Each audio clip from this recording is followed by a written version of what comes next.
Hello, adventurers. My name is Maximus, and I'll be your dungeon master for the evening.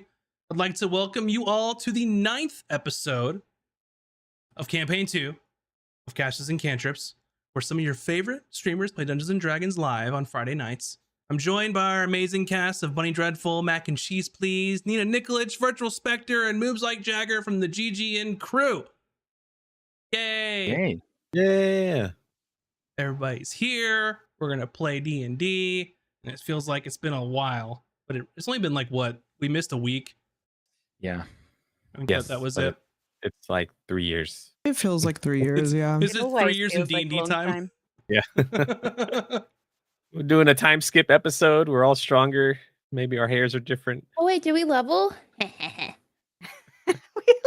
No, we leveled like 2 weeks ago.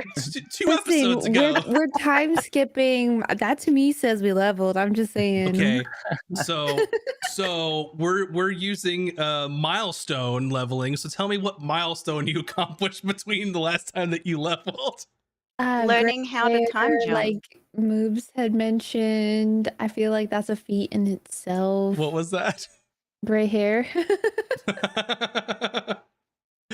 Oh man. Anyway, a couple of things for the stream before we get started.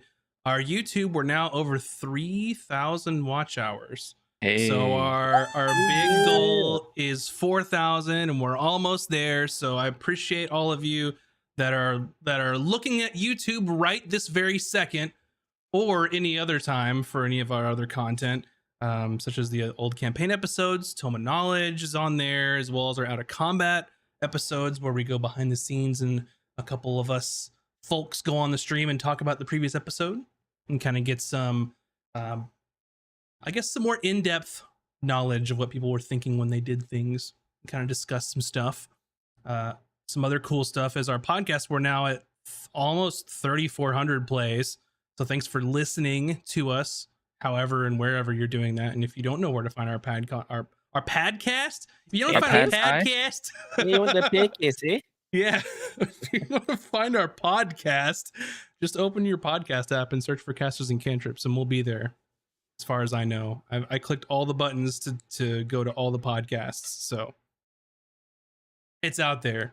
And all of our episodes and Tome of Knowledge and our Out of Combat's also in podcast form too. So if you want to listen to it, you can. And speaking of those fun contents, Mondays are Tome of Knowledge, which is our D&D podcast with me and Moobs and VS most of the time. All three of us are together. But this Monday is going to be very special because my dad's going to be on the podcast with us. And he's going to talk about playing D&D in the early 90s. Yeah. Which is going to be awesome. I tried to limit, like, because he started talking about stuff, and I just was talking to see like what he had to say about it, and I was very surprised at how much shit he remembers, like 30 years ago or more. So it's pretty awesome. I definitely will get a kick out of listening to his stories and asking questions about it. But also we have our streams on Tuesdays at 7 p.m. Pacific. We haven't been doing that for a little bit because Bun's been under the weather, but now she's going to be over the weather. I'm alive. Are you going to be over the weather now? Can I just be the of weather? The weather? Yeah, you're just of the Just weather. the weather. Yeah. Become a Just storm. one we'll be weather. We'll be back at it. We're gonna be drawing more emotes. Whoa. Ooh. I don't even And know I think about we this. only have room for animated emotes right now. So I guess that means that's what we're doing next time. So Yeah. come watch me learn how to animate an emote. Or we just start Can we get replacing a them floppy too. tentacle? Oh. Please, not a making Yeah. promises. floppy blue skelly tentacle. Oh my god. Yes, Was more that English? tentacles. What did you Think about say? Floppy blue skelly ghosty tentacle. Are I you don't saying know if fluffy or floppy? I'm not Floppy. computing these words. Floppy. Floppy, blue, skelly, Floppy. ghost, tentacle. Sorry, you didn't tell us your tentacle was floppy. That description never came up before. Oh dear. I feel like okay, never I was gonna say something, but I'm not. There might be a spell okay. for that. I don't know. I was gonna say okay, yep, I'm just gonna zip it. Mhm. What is happening right now? Please. This is, well, it's about privacy. No, Azric no becomes a wizard. promises. No promises Yeah. on tentacle. We have another emote planned. So No, which you it's won't tentacle. miss. It has to be tentacle now. The tentacle is out of the box. Azric's All right, show up Tuesday to watch Max learn how to draw a tentacle. Is that his custom spell via It's Azric's just- floppy tentacles? Oh my god! Tentacle in a Now I'm box. gonna make it my Okay. life mission to open Procreate and try to do it. Amazing. Aside from not- that, Sit here and take this, okay? Azric is fine, okay? He is a very healthy individual, full of life and stamina. Thank you. full of vigor. Anyway, also Thursdays on YouTube as well as our podcasts is when the Out of Combat episodes release, and you can only watch them on YouTube and you can only listen to them on our podcasts. So make sure to go check those out too. And aside from that, if you want to be a patron for our Patreon, you should do that because you get cool rewards like early access to all that shit I just talked about, and some other things that are coming up as well that aren't ready but will be at some point. So let us cook. Are you holding up a pencil with tentacles on it, Mac? Okay, wasn't Those are some meaning to floppy do tentacles. that. However, yes. So I love Wow. it. It's so cute. Wow. Hmm. Is that what it looks like? A little smiley guy? It's canon. Those are Azric's Eldritch Blasts. Yeah. Dude, a little smiley octopus comes out. Oh my god. Oh, but no, go check out our Patreon. And We're off to a good also start if you like to talk to people, go join our Discord and you can talk to everybody that's in there. Not know where you were going with that. It's like if you like to talk to people, don't. Just don't do it. relatable. No. Yeah, it's like very relatable for me. Mhm. Oh man. Anyway, aside from all of that, does anyone have any words of wisdom before we start the stream that they wanna give everyone in chat? Sometime. No, I'm kidding. No, we're good. Stay hydrated. Yeah, drink water. Good. That's an excellent one. All right. Don't so drink let's- searing hot coffee and burn all of your insides. another Oh, piece of no. good advice. Azric is a man of men. Yes. A man. What? All right. Let's go ahead and get started for tonight's episode of Casters and Cantrips. Our story last left off with the wayward crew deciding on the next contract they would be agreeing to complete for the High Priest Adamir of the Church of the Lightsmith. After some discussion, the group chose to protect the envoy of geological surveyors as they had searched for new minerals and materials on a nearby chain of small islands. However, Taj and Azric decided that this job could be a unique opportunity to procure their own ship and return to their old ways of earning coin. However, their problem would be securing enough crew to sail the vessel. After convincing the rest of the group, the party decided on crossing the Church of the Lightsmith as they arrived at the Crescent Isles. They ultimately returned to the High Priest and signed his contract, and the party was informed they would be leaving the next few days on the ship. Taj also took a moment to identify the paperwork that she had swiped from the High Priest's safe in his office. The paperwork included the city-state of Ontes attempting to renegotiate trade terms with the Church of the Lightsmith due to an influx of bulk orders. It also contained evidence of Ontes ordering a considerable amount of goods, including weapons and armor. The party considered the possibility that Ontes was preparing for war. In order to address their need for crew to pull off their little heist of the ship, they went to visit the bandits led by Kurzak and Karzak, just to the west of Lunaris. When the group arrived, they made contact with the bandits at their camp. After some negotiating, The former crew of the Bearded Crab agreed to assist the party in taking control of the ship known as the Expedience. The plan was for the new allies to use the small stolen dinghy and approach the ship at night after Emmy gave them the signal. They would attempt to take over the vessel with overwhelming force to avoid unnecessary bloodshed.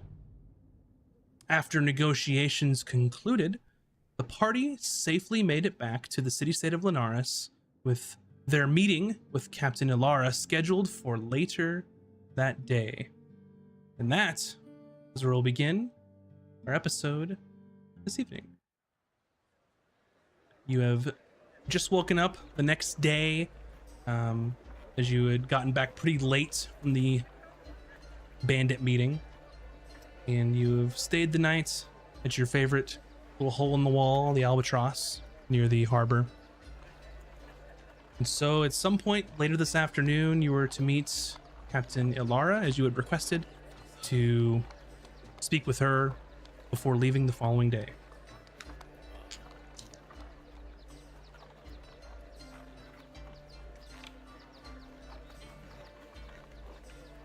All right, so shall we get this underway? You'll remember the plan.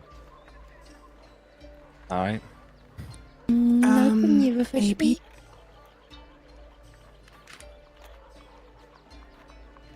Do we need to go over it again? Yes.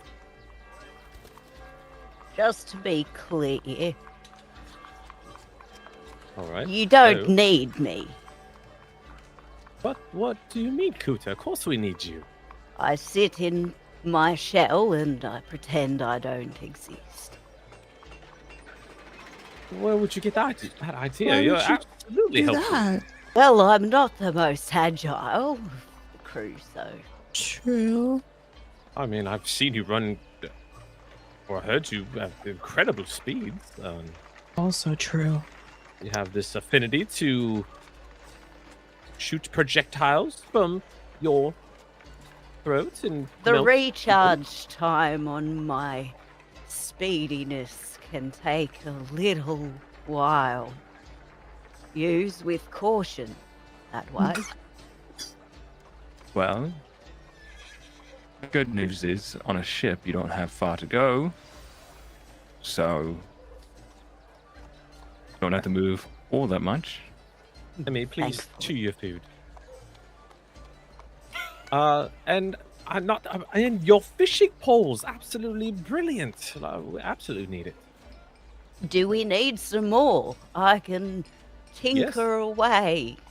We are going to be on a ship, so one of the easiest ways to get food is to fish off the ship. So we're going to And- need. Having somebody handy that can tinker and maybe repair tools and whatnot is useful on the deck of a ship. Yes, exactly as Hayden said, and not to mention your brilliance and insight on the mechanical workings of tools and whatnot. Yes. I'll have something ready for us by the time you return. Return? Are you not coming with us? Oh, I can if you want. I'll waddle along. Just start taking out some tools and fiddling away while I'm like trotting along behind everyone. I mean, you can stay if you like. We're just going to meet with the captain and you know, scope out the situation. Oh, I guess I might as well tag along.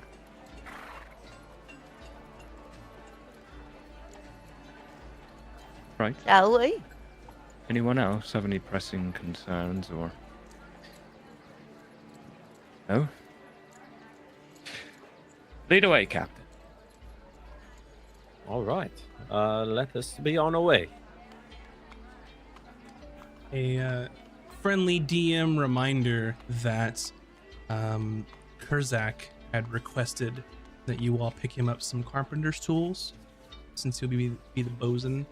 And it also made a request to have his name engraved on them. It says bosun.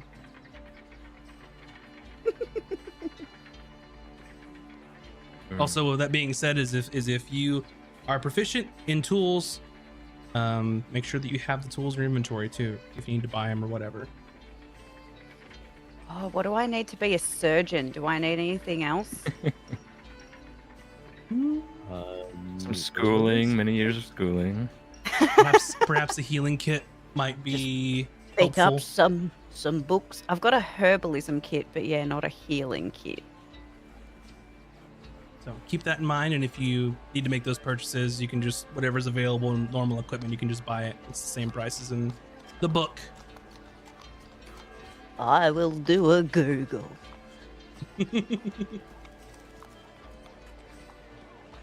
Alrighty, so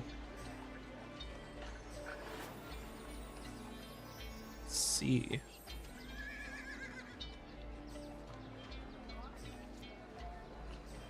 We can do that at any point today, right? Go and find those books. Absolutely. I was just Okay. looking something up real quickly. All right. Okay. So you all finish your breakfast down in the tavern portion of the Albatross, and you're pretty close to the harbor. It's just the other side, so you can go ahead and start making your way towards the harbor where the Church of the Lightsmiths ships are currently docked.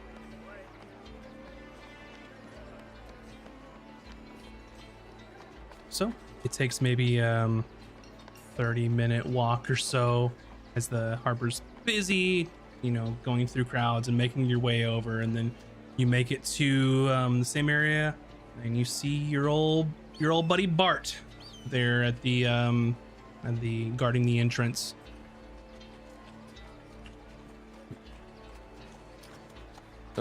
Morning, Bart. Oh, good morning. How are you all doing? Fine, hopefully. Oh, yes, quite well. We're actually here to meet with the captain in person. Oh, yes. Right. She mentioned an appointment. One moment, please. He sort of looks behind him, and sees her sort of on the ship bright and early, checking things out. Oh, I could escort you if you would like. Oh, if there's no trouble. Absolutely not. I'm more than happy to do that for you. More than happy. And he's just looking like extremely like reverent and grateful and super nice. Probably because Taj gave him that big fat gem last time that you saw him. He's like, right this way. And he leads you down just a couple of sort of areas, and then there you can see the expedients.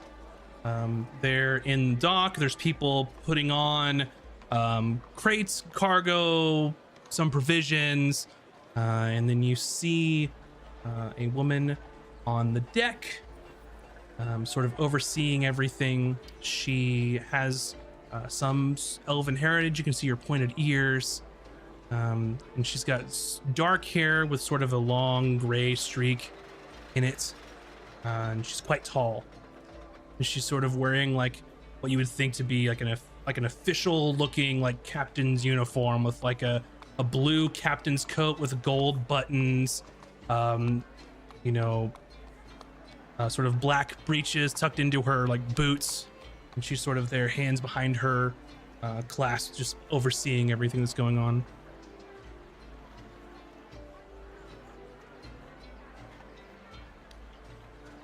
Oh, hello, Captain.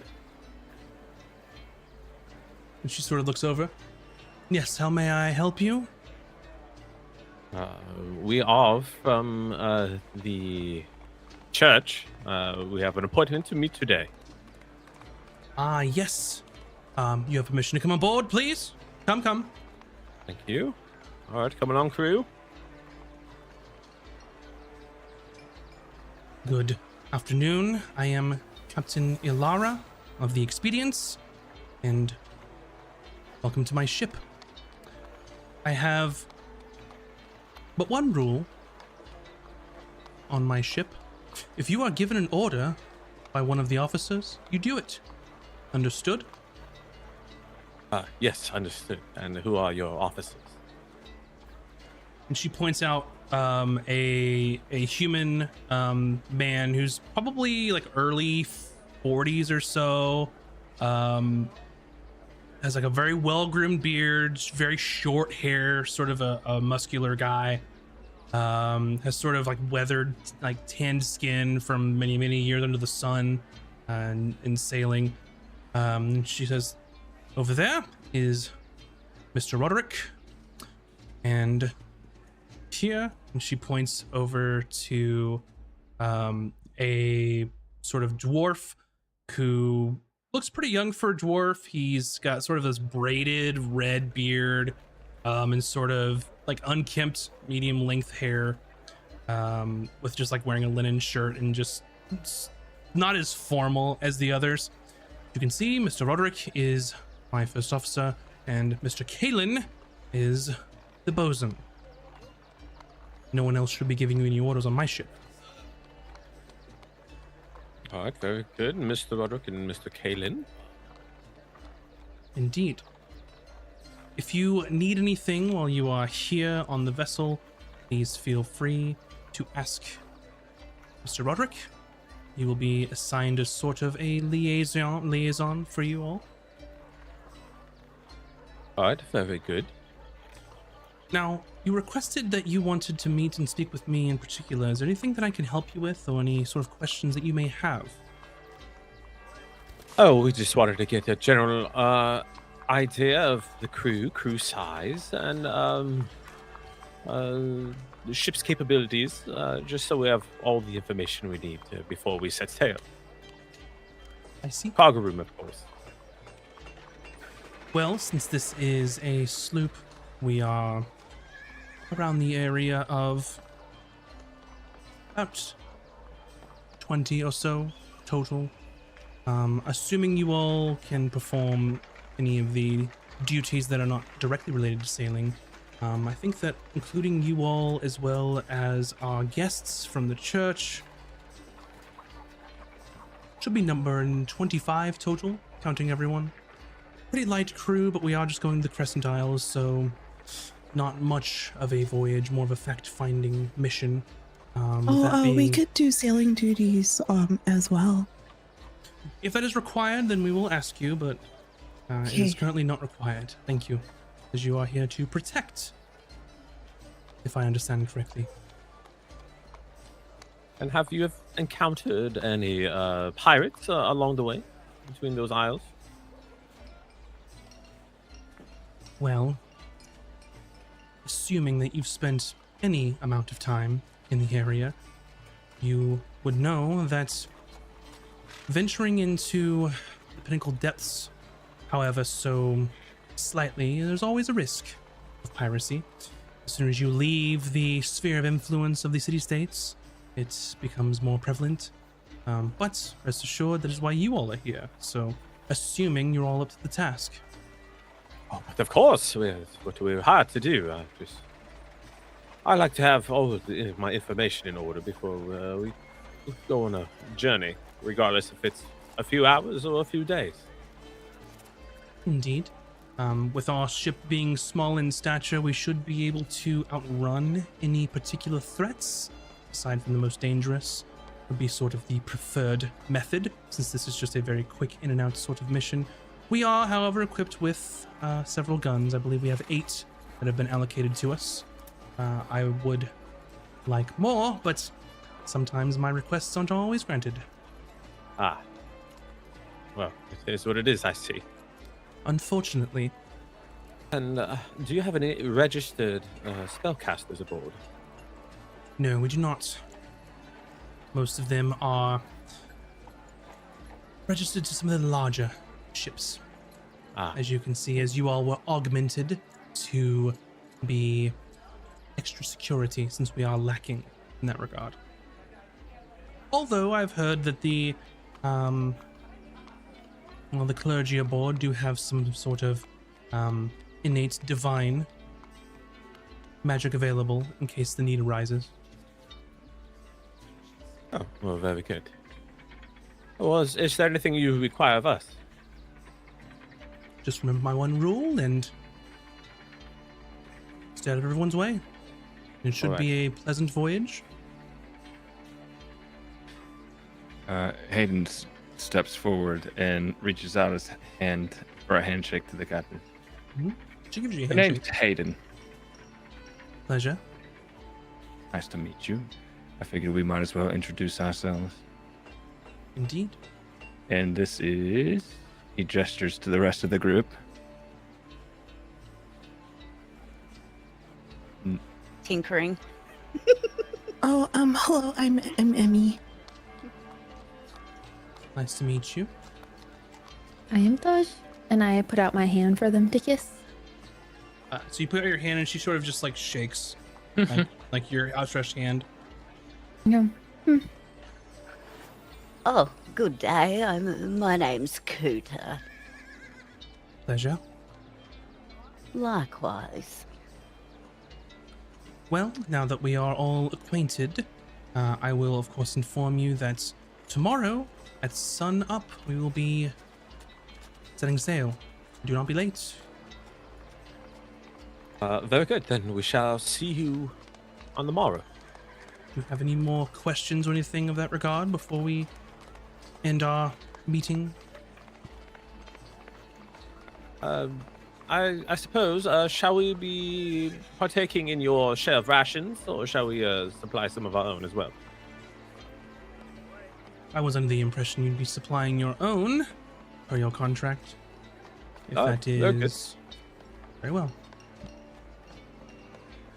All right then. Well, it's a pleasure meeting you, Captain, and I look forward to working with you and your crew. Indeed. See you all bright and early in the morning.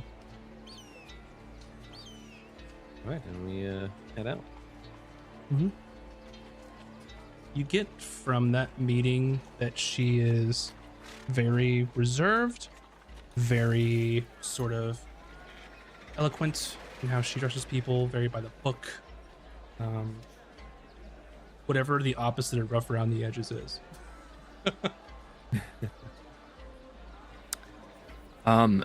She mentioned that she had requested more guns. Does Hayden get the sense that she works for a larger organization? Was there any kind of insignias on her coat, or maybe any sort of item she carried that might tip him off as to like an organization she belongs to? Or Make a history roll for me, or perception. history or perception? Okay. My perception is better. 15 for perception. So, judging from where you've entered into this area of the dock, her uniform, some of the insignias, these ships are directly owned by the Church of the Lightsmith. So Okay. these are, while they're not the Navy of Linares, the Church of the Lightsmith has their own fleet of ships and their own captains and crew. Okay. Good to know. So she's probably not, a priest or some sort of divine, caster or anything like that, but still employed by the greater church to do their whatever they need to do, shipping, scouting in this case for the surveys, that kind of stuff. Makes sense. Okay. All right. When we get farther away, out of earshot, address the team. Well, all right, team.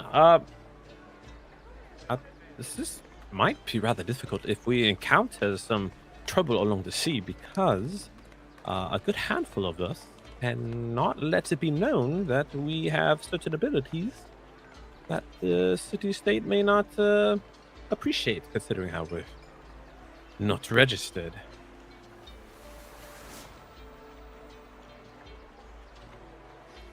I guess what I mean to say is, Tosh and I might heavily rely on your help, Hayden, Emmy, and Peter. Right. Do you have any experience with martial weaponry? I've dabbled with a crossbow every now and then. Well, there you go. If you don't have one on you, you could always borrow mine for the time being. Well, you can have mine. I was going to sell it anyway. It doesn't Oh. quite, and she like fumbles with it. Doesn't quite fit with my appendages. Well, actually, I have a light crossbow in my pack, so. Oh. But I do appreciate it. I have a sickle you could borrow. Oh, that's all right, Emmy.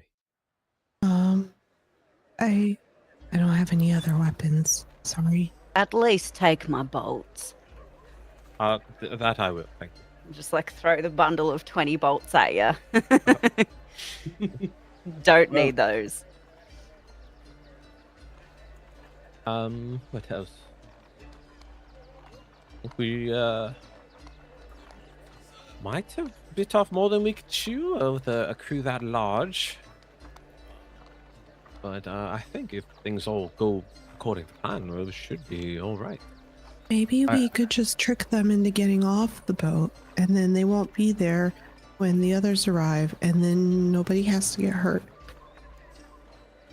Oh, well, I'm sure when we're exploring the islands, not everyone will be on the ship. Well, because we're along for the ride, there might not be as many off the ship as we expect. I think they believe that to be our role and not theirs, so. Yeah, that's you might be right, Hayden. So we must prepare for that situation if it does arise. I will. They don't expect us to be the adventure. We're just protecting people. So some of the people on the boat have to get off, right? Or did I misunderstand the count? Yeah, There's 20 crew or 20 like total? They counted. You asked how many people would be on the ship. So there are 5 of you. There are 3 officers, which is 8. There are 3 more of the priests, which is 11. So they might have anywhere around like 10 general crew, like 10 to 12. And depending on what's like how this mission goes, not everyone's going to stay on the ship whenever they go to do the surveys.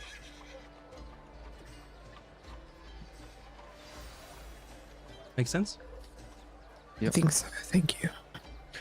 I will note, this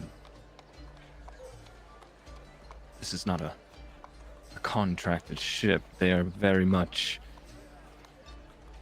in service to the state of Linares. So if we pull this off and we can escape with our heads, chances are we'll be hunted down by the Linares fleet. So that's something to keep in mind.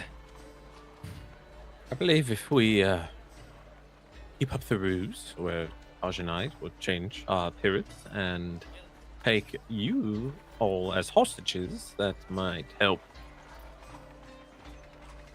keep us in the clear. Possibly. Possibly. There'd still be a missing ship that I'm That- sure they'll want to get back.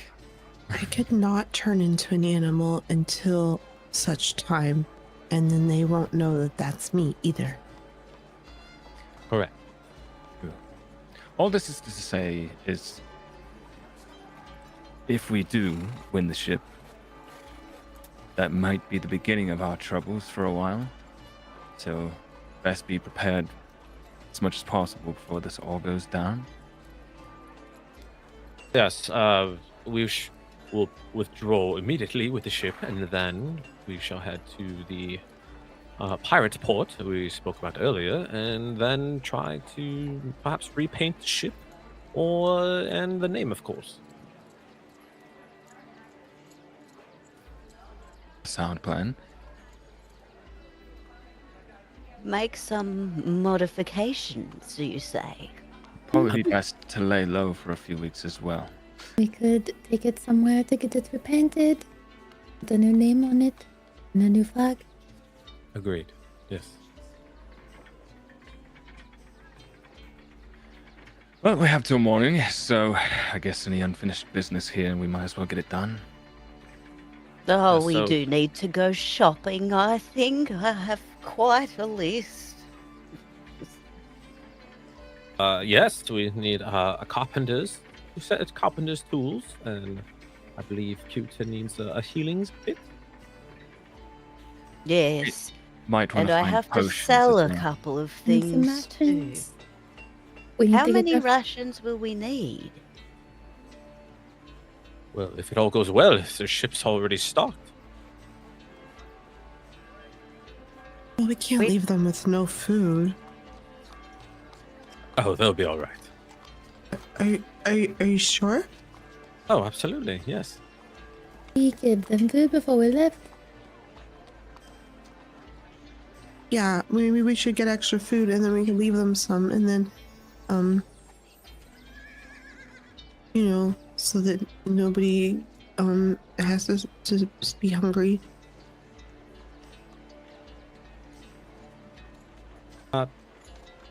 Sure, yes, we can do that.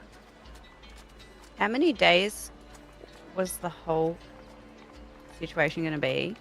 Because we would probably need some more food to, if we're going to lay low for a while. So it's about 2 days to sail to these isles from where you are.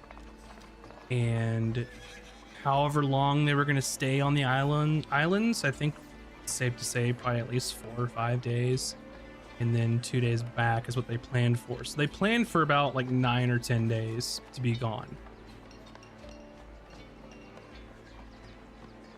So, which would mean That's a lot of food. We're fine. they have 9 or 10 days worth of food for, you know, minus you 5, minus the other 3 from the church. So probably like for a dozen people, 9 or 10 days.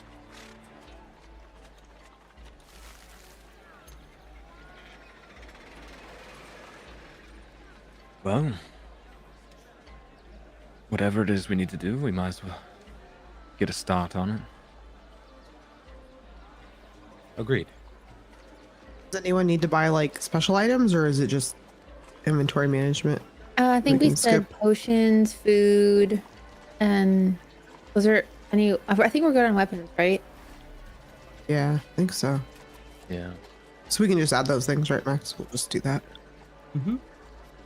Thanks. If it's on the equipment, the basic equipment table, then that's fine to just buy, or any tools that you may need.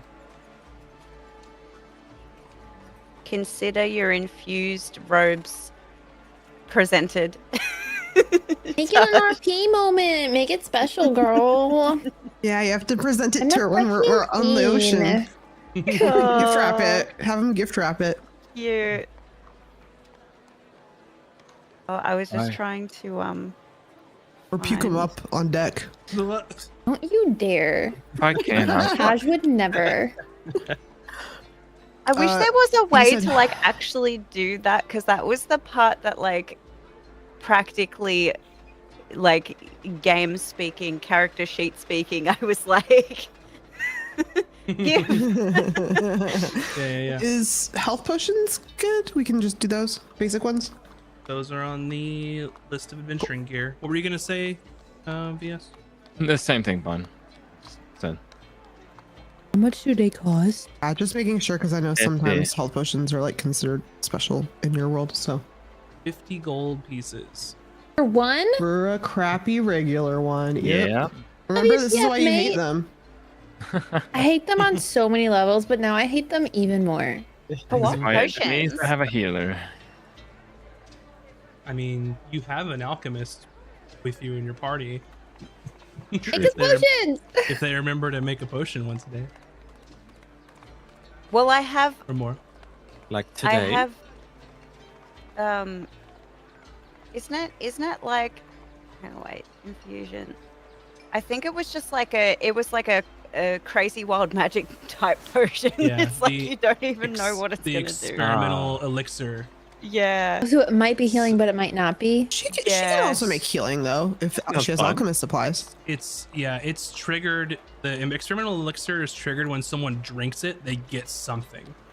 You Yeah, just and roll you the have to roll. d6. Mm-hmm. But yeah, And Ooh, then more what you were mystery saying as stuff. well, Bun, is that you can make healing potions, but that's going to take a little more involved.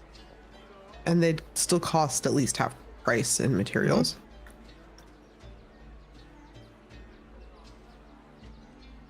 This is a I'll- greater potion of healing, or what is No. this? Just potion of healing. How do we find that on our? Am I Type dumb? heal. It's hard to get to show up. Type heal, just the word heal. It'll show up. Manage inventory and add item. Yeah, we can worry about making our own potions next time. We'll just buy some for now. Everybody buy one. Everybody buy one. As healer, Buying everybody buy one. 4. As sometimes healer.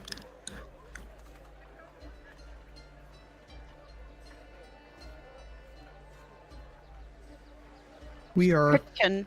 squish. They are 50 gold a pop. Dang, now I'm Sure, broke. deduct that. How are you broke? I just bought 4 potions. Well, actually, I don't think I added all the gold I was supposed to add. We do have Four. the gems as well if you want to sell those. Oh yeah, Yeah, y'all already sold that. You didn't do your Dungeons and Accounting after the last I didn't. episode. Yeah, we're No, supposed to I do that I on did. camera. I've been doing mine. well, I didn't add a gold because I basically was giving max gold to add the scrolls. Hmm. I think that was my accounting. And that's that why I you're That's broke. true. Yeah. That's why I'm broke. Wizards always be broke. We're like What? starving artists. All right, one Um, more thing, crew. If Mm-hmm. we feel that this is not the opportunity, we should just carry out the job because it pays very handsomely. So that is plan B. But then what do I tell the other friends if we do plan B? Do I just say like, never mind? Never mind? Yes.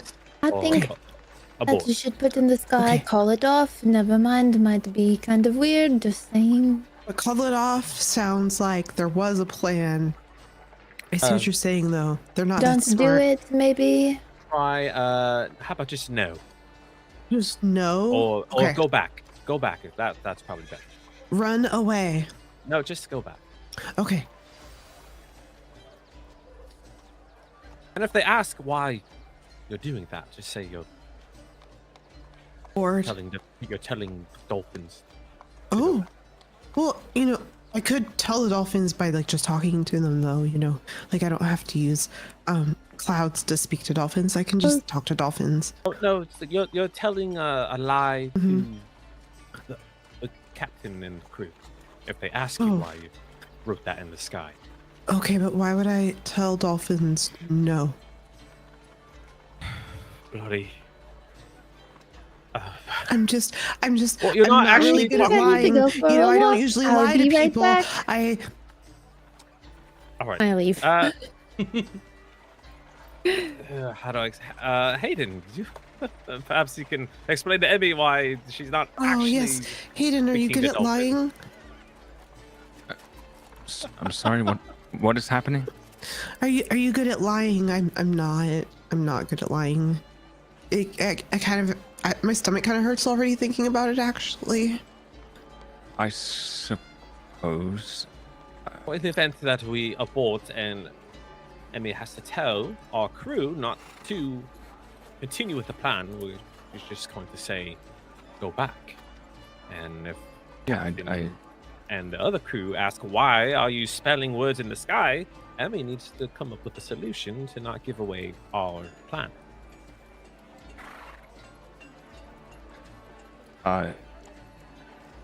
Who is she lying to? The captain or? Yeah, of the expedient. I was thinking I wouldn't cast it where people could see me. Right. I would Oh, think. well.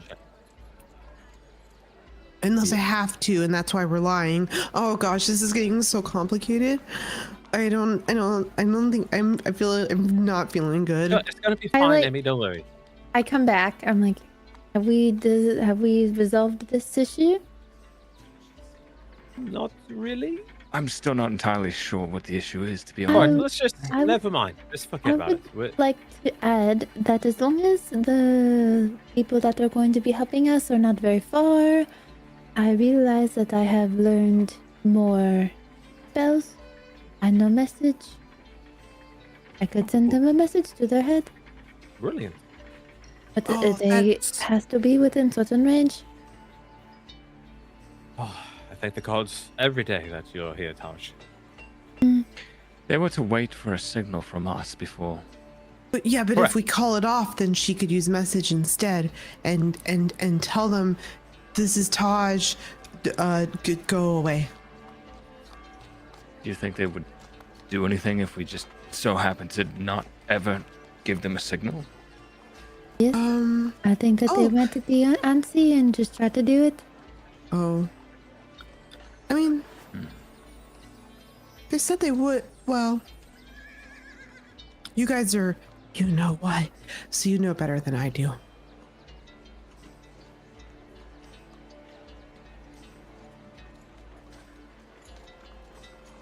So we're good. Yeah, good. I think. All right. Well, we've got a big day. We got our supplies. Let's hands in. Put like a hand. I in mean, the like mimics you, but she doesn't know what we're doing exactly. So she just like mimics what you're doing, not like putting her hand in. She just like reaches it out. Hayden slowly puts his hand out. What exactly is this? Oh, it's like, to get everyone riled up, like go team. It's type of thing. teamwork. Exactly, Cooper. Yes. They do Might this have been often. alone for most of my life, but I have seen some things. And she like slaps her hand, her flippy foot down. Is this a typical thing for pirate vessels? No, it's something new. I'm trying. Right. Fair enough. What happens now? Oh, and then we all raise our hands in the air and cheer. But we don't have a crew name yet, so that's what we would normally say. Yay! Like go crew. But we're short on a name. Go! Blue Hayden just- barracudas! Hayden just pats your shoulder. I'm sure you'll figure out something. Oh, woof. Thank you. We'll get there. All right. What should Oh. our crew name be though? If we are supposed to have a crew name? Well, the think, ship's called the Unfortunate. Just the crew of the unfortunate. Yeah, sounds fair to me. That's I don't believe crews have their own nicknames typically. Right, I Will think that that's a good give idea. us away Actually, if we ever? Because when you read said the we had to stories, be on the down low. there's We usually are a getting ahead of name. ourselves right now, though. I would say. Like it could be like Don't even Azric have and this his shit yet. merry crew, Azric and the Buccaneers, Azric and the Merry Men. Oh, I'm not a man. I'd rather keep my name out of it. But that's how it always is. It's like the captain and then the crew. Or think of this, Emmy. You can write our own story. We don't have to follow the books. We can create what we want. This gives me a lot to consider. Okay. Well, ponder on that, and we'll figure it out when we get there.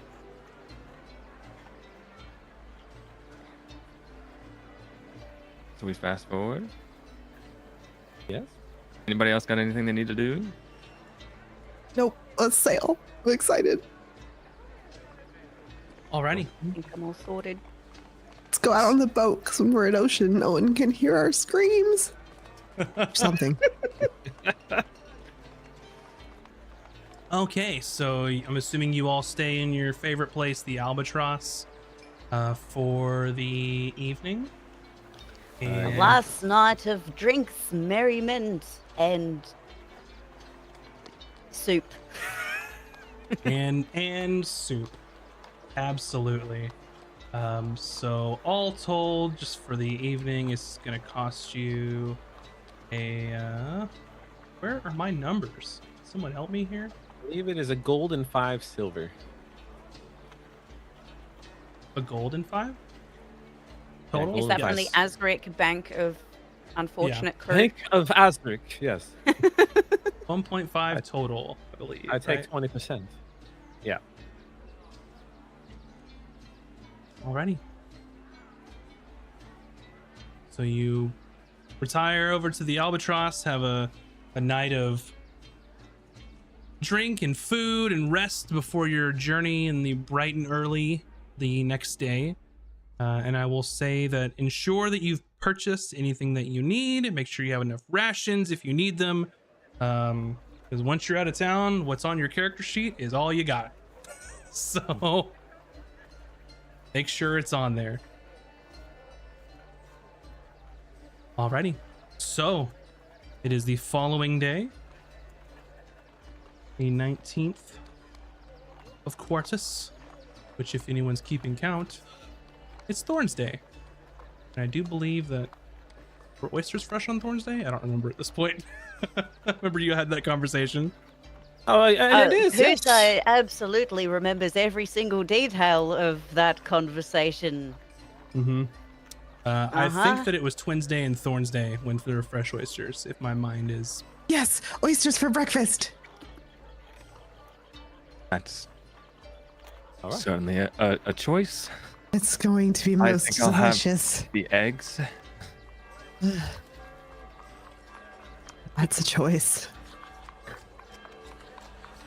Alrighty, so bright and early, Avray, the person who owns the Albatross, takes your orders, brings back a plate of eggs for Hayden, as well as a bunch of oysters for anybody else who wants them. And they're okay.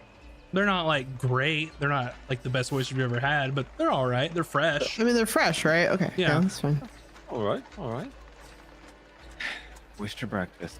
That's And me's just slurping them down. As the DM, it's kind of turning my stomach because I don't like oysters. So I'm like, oysters for breakfast? What? Not for Where me. I'm from, these are what would be perfect travel snacks because you don't even have to do anything with them. You just put them in your bag and you don't even crack them open until you're ready to eat them. Very fresh. This is actually not as fresh as I'm used to. I'm sure I wouldn't eat oysters that we're walking around with. Doesn't seem sanitary. I'm sure you just pluck them straight from the ocean floor, huh? Yeah, you just pick one up and you crack it open and then you just eat it. Oh. That's how other animals eat oysters too. Can I ask the person behind the counter if I can purchase a bottle of rum to go? Just like a whole bottle. Absolutely. And I'm gonna say that I don't know how much a bottle of rum is. I don't have that in my notes, but that's okay. We'll just call it a Let's call it 5 silver. I was gonna say 3, but sure, if you want to pay 5. Yours is better. 3 silver, and I'll think of something later. What do I do if I don't have silver? You get convert change 1 in gold to 10 1 gold silver. to 10 silver? Is that how it is? Mhm. Mm-hmm. They're all denominations of 10, except for Electrum. Sure. Mm-hmm. Electrum is Yeah, 1 gold is 2 electrum. yes. Right. All set. All right, let's do it. Hey, Captain. Emmy looks like really hype. It's like a little kid, and this is the day you're waking up and going to Disney World. As a general question for the group, how early do you get there? What did you say? Dawn, basically. Sun up, they're sailing. Mm. Um, So it's like still nighttime. We won't want to be late, right? We'll go before the sun even peaks Okay. from the horizon. Yep. So the very faint rays of the sun, not even coming over the horizon yet, you all make your way over to the sort of dock area where you were the previous day. Different guards working today than you think Bartholomew may have the day shift. These are the night shift crew that are kind of like heavy-eyed, like waiting to get off shift. Had a long night of basically nothing going on. Because imagine how busy one of these docks might be in the middle of the night. Probably not at all. So they let you in after seeing your papers and your contract and such, and they don't escort you. They just say, "All right, go ahead." All right, thank you.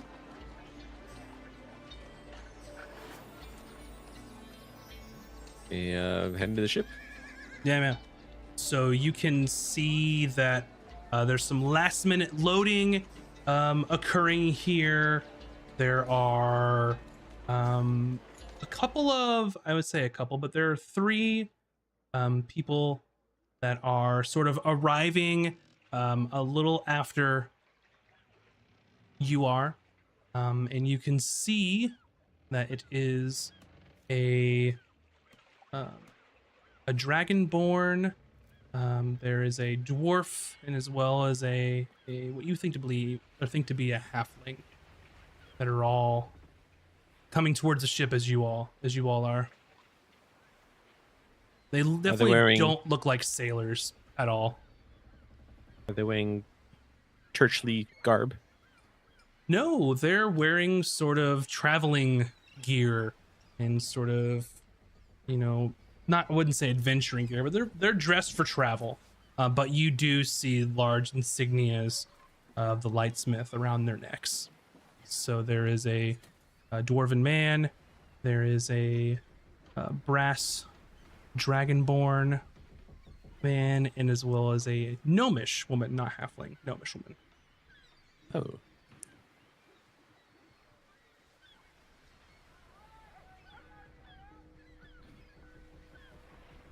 I will greet them.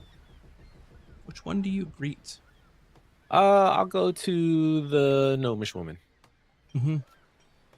And they're all sort of standing, waiting at the gangplank, waiting to be brought aboard, basically, because you definitely don't want to just go on someone's ship without permission. And she's sort of just sort of looking down, a little fidgety. She's got this sort of copper-colored hair and hazel eyes. Looks young-ish for a gnome. And she sort of looks, hello? Oh, hello. I'm assuming you are the geologist from the church. Oh yeah. And she sort of puts her hand out. Sister Tilly. I'm not a geologist. Sorry, I'm an elemental diviner. And there's Brother Ironscale. He's a field cartographer. And then there's Brother Cedric. He's the chief geologist. Not me. I'm not a geologist. Kuda runs through and she's like, "Oh, I'm so glad to meet you all." She's like the most excited she's ever been to meet people like this. What did she say she is? She's just a priestess? She's an elemental diviner. An elemental diviner. Okay. Well, I'm Azric and we are your bodyguards. Oh, perfect. Hopefully things won't, hopefully you won't be needed. That'd be easy money for you, right? Let's hope. But if anything does go awry, we'll be here to make sure you're all safe. Excellent. Good.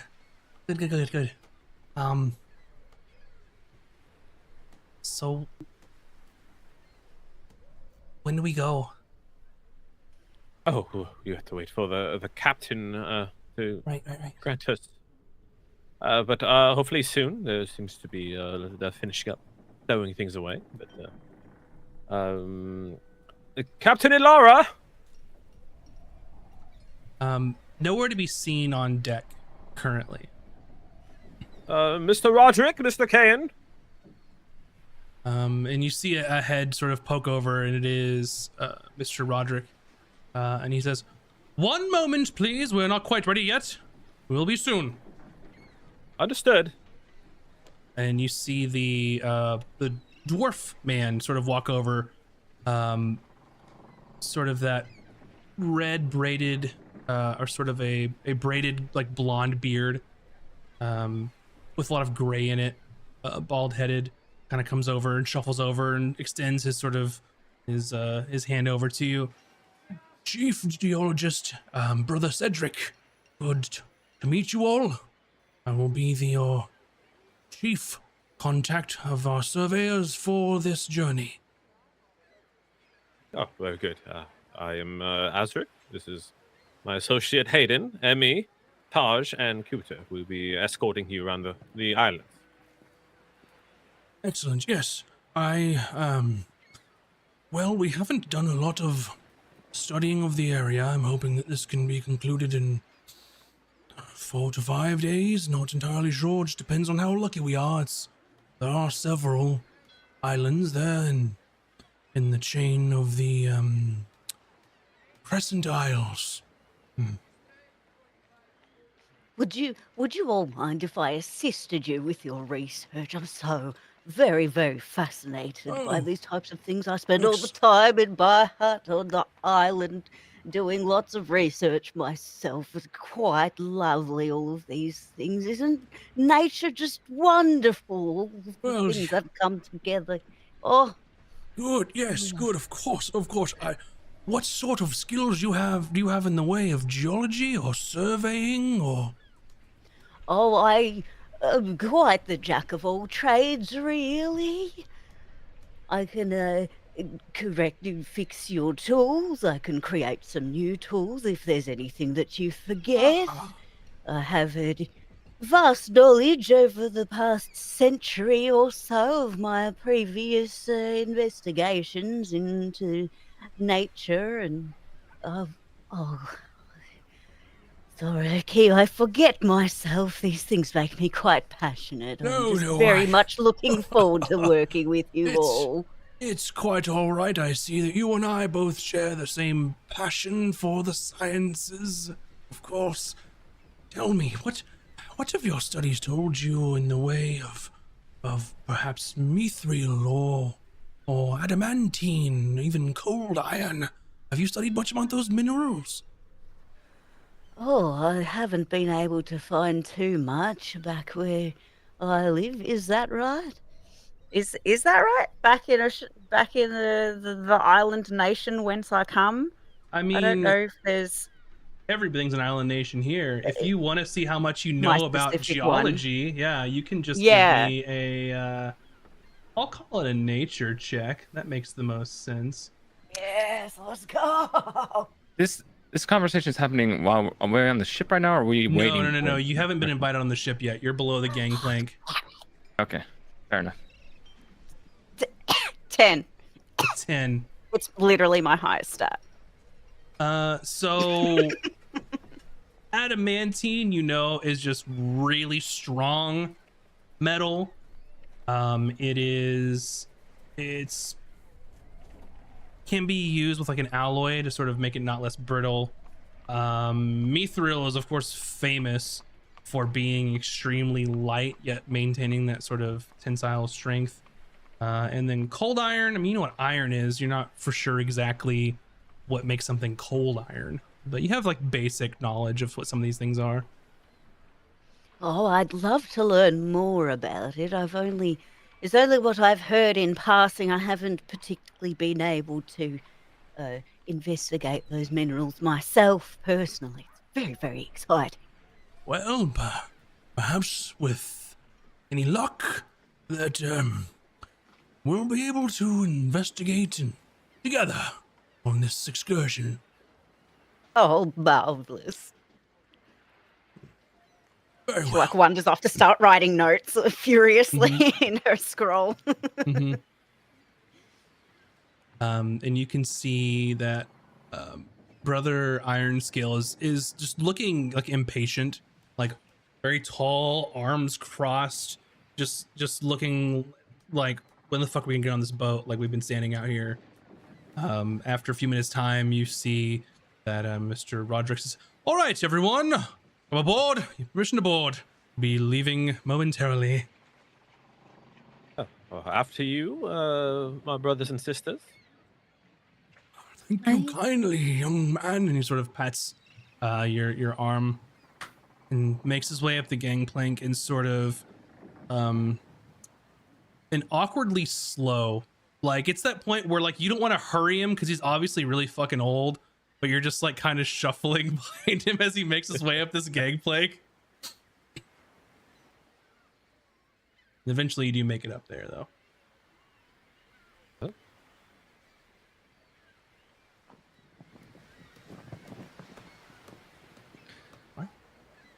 So you all take positions, I suppose. Sure. You come aboard, and Mr. Roderick says, all right, everyone, if you will follow me to below the decks. This is, of course, a sloop. There is only one deck. There is one main mast. We have, of course, well, I won't bore you with all of the riggings and such of sailing, but below deck you will see there is a small section for crew's quarters here. You all will be staying with the rest of the crew, as there's not much abundant room on a ship of this size for personal spaces. However, other than the captain, of course, as she has earned that right, there are Does it smell bad down there? No, it seems very well kept. Like, it's not a new ship, but it is in ship shape. That's for sure. There are 4 guns on each side here, so 4 on port, 4 on starboard, and if the need arises, hopefully it will not. And then if it does, we have you all. So, you all can come below, put you on your things, and unless there's any trouble, then I guess you all can just keep a lookout. Any questions before we proceed? No, none that come to mind. Yes. Very well. Welcome aboard the Expedients. It's a pleasure. Thank you for having us.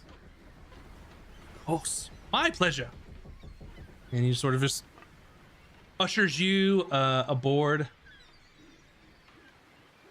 And you can see that on this particular ship, the figurehead, as you're coming above the gangplank, you can see kind of, as you may not have noticed, it is similar to the large sort of statue of the lightsmith in all of her glory, just on the front of the ship as a figurehead. Wielding her hammer. All right, you make your way aboard the ship, and a few minutes later, just as promised, the anchors are away, and they are now setting sail. So it should take you a couple of days or so, but shouldn't be an issue for you all. Anything that you all want to do while you're on the ship? Anyone that you want to speak to as you all are setting sail? I just want to go and stand at the very front of the ship. I don't know what it's called, where the little thing sticks out in the front, and I just want to, like, do this. Is that the bow? I think so. Or is that the back? Okay. Yep. That is the bow. Yep. And, I'm gonna pull Taj aside with my little bundle of present. Taj, dear. You are the sharpest of minds, clearly.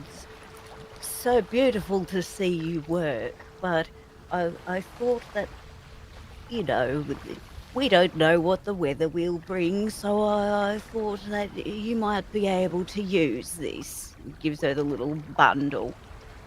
What is it? As I like open it. And it's like these beautiful robes that like perfectly match your ensemble with like bits of purple, like that mulberry kind of color, and like golden trim, and like just like it's like perfect perfectly your style. Oh, Yeah. but there, you should not have done that. Thank you so much. As I like put it on. Don't let the crew know, but I have infused this for you as well. So I hope that it will help in I, our like- times of need. My eyes widen, and I'm like, "You're able to do infusion magic?" No. I understand.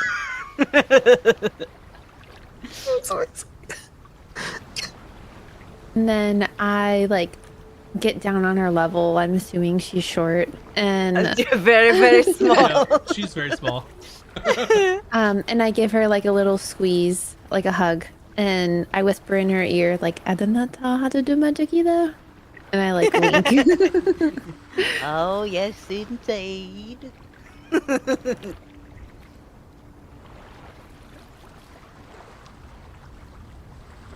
Alrighty.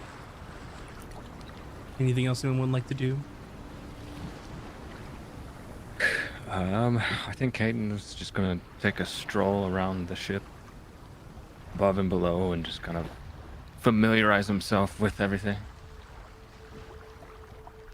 Yeah, for sure. So sort of above, I mean, this is just a sloop, so there's really one deck other than sort of the rear where the captain has her quarters underneath the I believe is the what's what I'm looking for. Whatever it is. The little area where the captain lives. I've forgotten like quarters? well, yeah, this is the captain's quarters, but in the I forgot the name of like the rear, not the forecastle, but that's okay. That's fine. We need know like what a I'm talking about. diagram because I'm never gonna remember all this. diagrams. I just don't remember all Ooh. this shit. Share them with us. The cabin, yeah. So anyway, you're sort of keeping tabs on the ship. There is one sort of, with it being one mast, there is a mainsail, as well as there's sort of being a couple of like a jib on the front, which is basically like an angled sail just for the front, and then there's a topsail as well. So a total of 3 sails on this one mast, which is probably enough for this smaller ship. It's basically the deck is maybe, I want to say like 80 feet long, probably about 20 feet wide or so. Decent ship. You can see that everything's well kept. They do have the cannons on deck. There's no cannons below deck or anything like that. The hold is pretty modest for such a small ship, really not made to carry lots of cargo, but it can carry some, that's for sure. It's definitely not zero, enough for the crew there and all of the powder and all of the things that you would need for any combat, and then ample other room for different things. Can I ask a question? Sure. Mithril doesn't weigh hardly anything. That's like the point of it, right? Mm-hmm. So they could carry, if they're planning to find mithril, they wouldn't need, like they could just shove it anywhere on the ship and not really have to worry about it, right? Yeah, and I think so. Typically with like mithril armor, I believe I'm it like sorry. weighs. It weighs. Mithril. I forgot I was Yeah. speaking to a Lord of the Rings expert. Sorry. It weighs, I think, half as much. Interesting, okay. If I'm not mistaken, it weighs half as much as what the normal armor does. I'll have to double check myself on that as well, though. But it would still take up space. So the fact that they don't have a Yes. lot of space means they're not expecting to find like, this might be more of like a, we'll go and find a spot and then we can bring some and then go back with a bigger ship or something, right? Yeah. So don't mistake me. It's not like there's zero cargo space. It's just that this isn't a cargo ship. There's Gotcha. plenty Okay, of cargo space for carrying things, but you're not going to make like bulk trade runs with this type of Okay. thing. But like, if we get a lot of loot, there'll be room in this Oh, ship yeah. for it. That's Yeah. all I was asking. Okay, The thanks. 80-foot deck, it better have enough Yeah, I room. mean, yeah. So, in all honesty, a sloop is a pretty damn good pirate ship for what you all are planning to do with it. Shenanigans? How do you It's good for What are you gonna do shenanigans? with it? Hmm? You told me. You told everyone. I totally forgot what Damn I it, was no. talking about now. Anything you want to look for in particular, Hayden, as you're sort of inspecting and looking around said ship?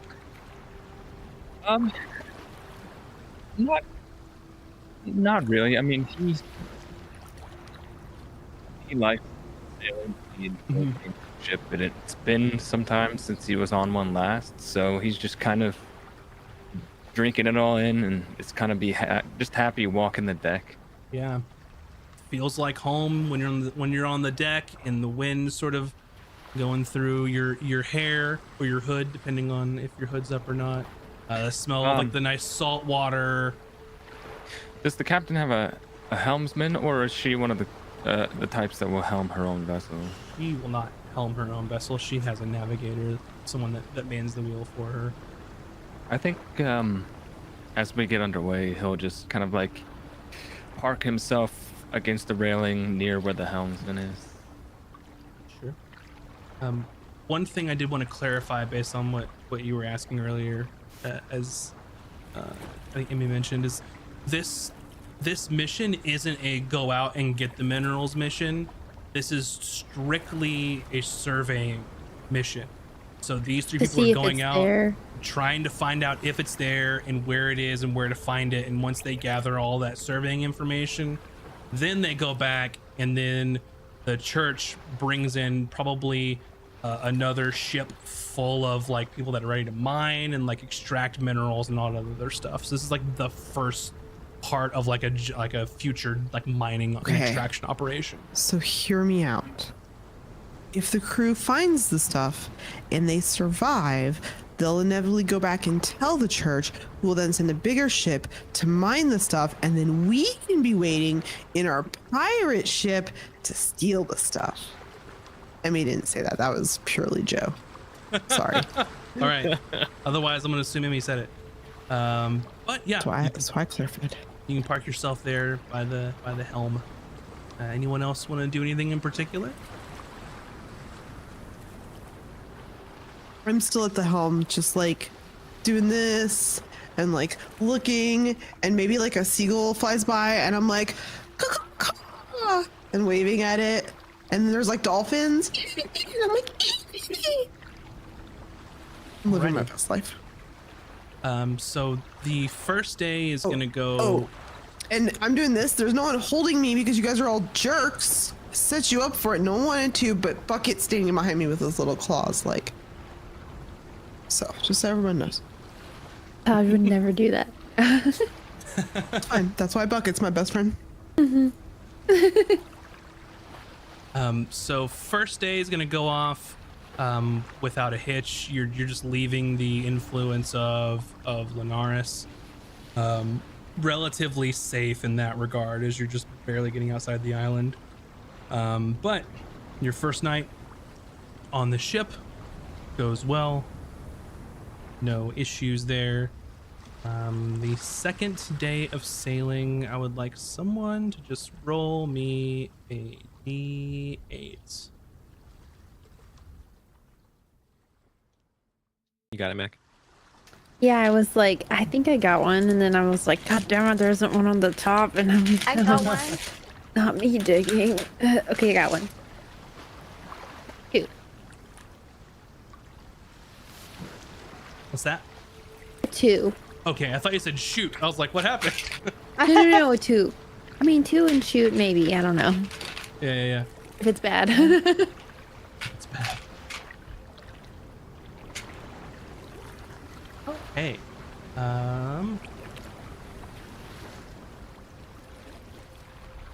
So on this particular day, it's actually clear skies.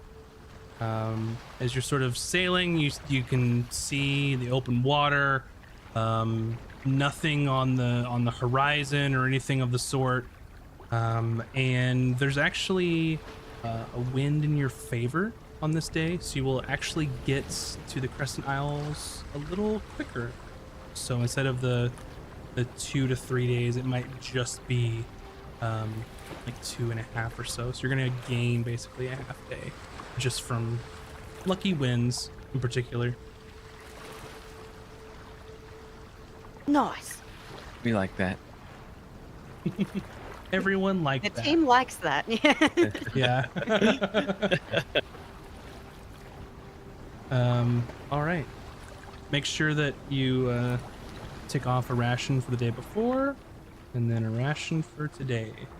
So nothing else is going to be going on. Pretty uneventful.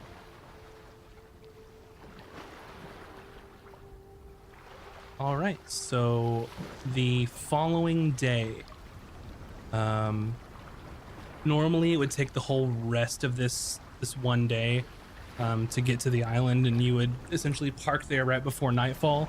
You're there a little early, just a little after lunch. Weather is still looking very good, and you see that the ship is going to basically weigh anchor a little outside from one of the first Crescent Isles. It seems like there's a chain of probably like 4 or 5 sort of larger islands.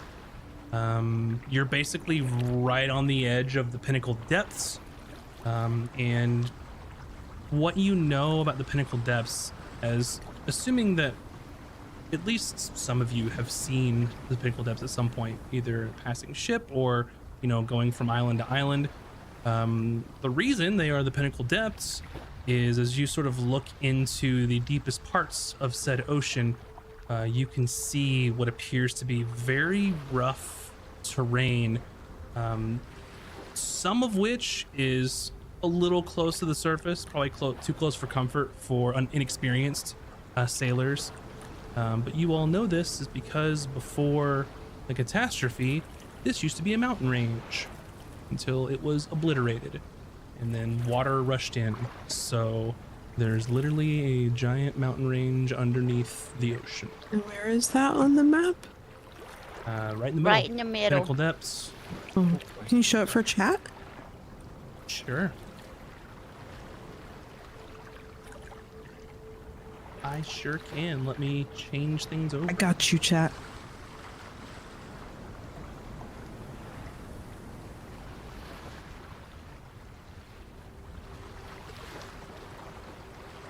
There we go.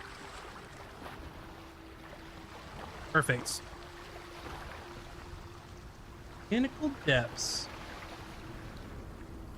So where you will be docking is somewhere over here next to the Crescent Islands. Pinnacle Depths region is all here throughout the middle. In some areas you can even see land sort of peeking through.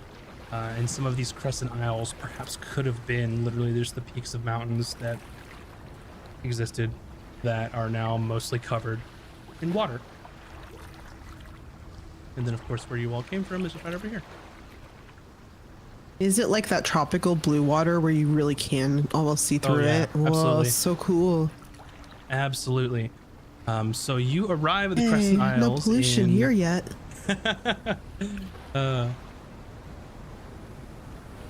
You arrive at the Crescent Isles.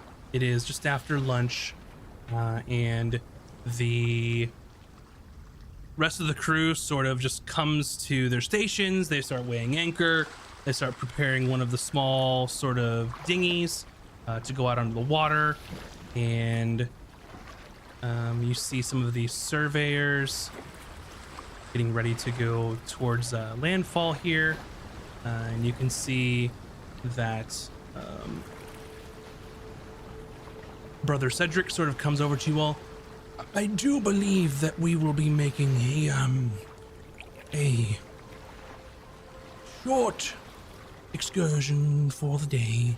We'll be setting up camp, of course, and maybe just a couple hours or so of you know, the lay of the land. Can I ask you a question? Of course. How old are you? Well, it's a very direct do you question, suffer my dear. any heart conditions? Are you prone to sudden shocks or, you know, that sort of thing? Not that I know of. Okay, good. Just making sure. Should I be worried?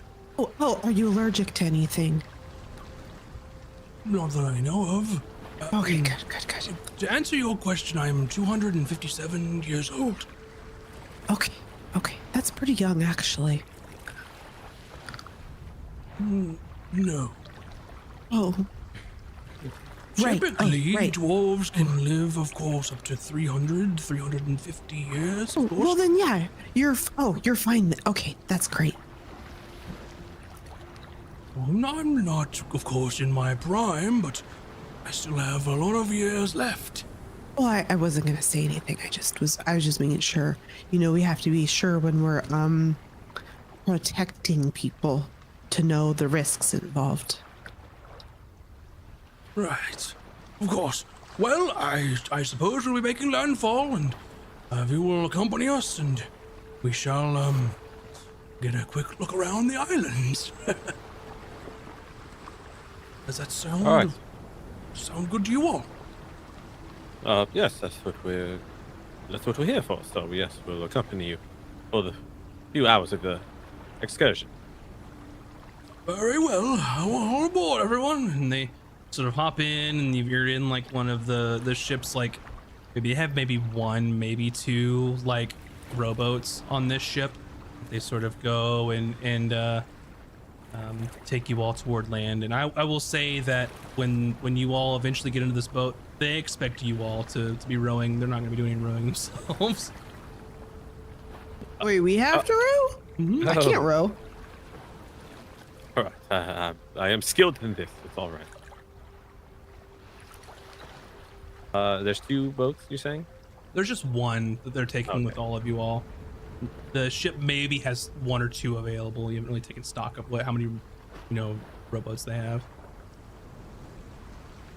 But yeah, no check needed or anything. This isn't like a sailing vessel or anything. You just have to row, so not a big deal. But a short trip, maybe I don't know, 20 to 30 minutes of rowing or so will get you towards a nice landing spot on this I want to island do here. something Sure. before we go. Okay. I want to like cut off a little piece of my rope and attach it to the different rowboats on deck as stealthily as possible, like an extra little length of rope that's like under the water. Let's just say if someone were to turn into a dolphin later and needed a quick handhold, I want it to be prepared. But I'll try to do it to where people don't really notice. Like maybe it looks like it just got tied a little loose or something. Okay. And I'll shorten my rope. Sounds good to me. Okay. So, you all make your way towards landfall here and find a nice little beach. And I think it's a good opportunity to take our break for the evening. And then when we come back, you all can see what will be happening on the island for at least a couple hours or so. So, with that being said, go ahead and grab some snacks, go get a drink, stretch your appendages, but don't go too far because we'll be back here in just a few minutes. So, BRB, everybody.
And welcome back, everyone. Hopefully, you got some snacks and some drinks and stretched your appendages.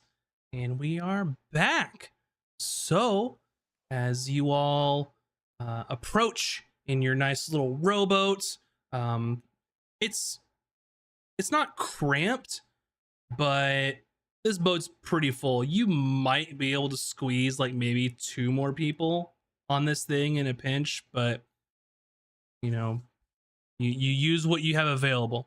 So you sort of find a nice tucked in area with a nice beach to land on, aside like a little cove with some rocks and such.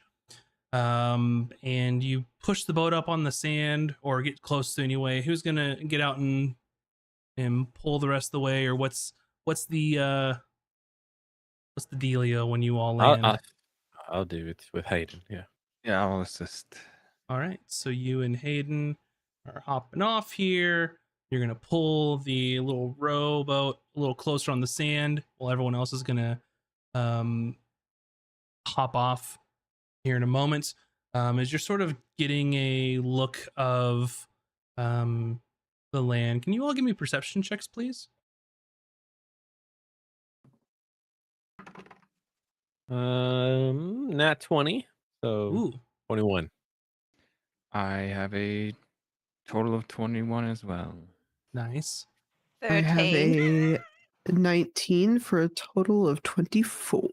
Ooh. What about Ooh la la. Taj? I have a 5. 5. Me and Taj are just She looking broke a into nail each or other's eyes. something. Getting out. She could care less. She Taj. doesn't care.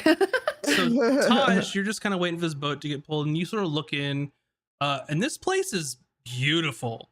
Like, looks completely untouched by civilization. I mean, lush, vegetation, beautiful crystal blue water coming in, and with this nice little cove protecting it from like the really heavy waves. The water's really calm here. Like, this place is paradise. For Cooter, you're kind of taking it all in, noticing the sights and the sounds. Pretty similar to how Taj feels. Like, this place is beautiful. Don't really see anything out of the ordinary.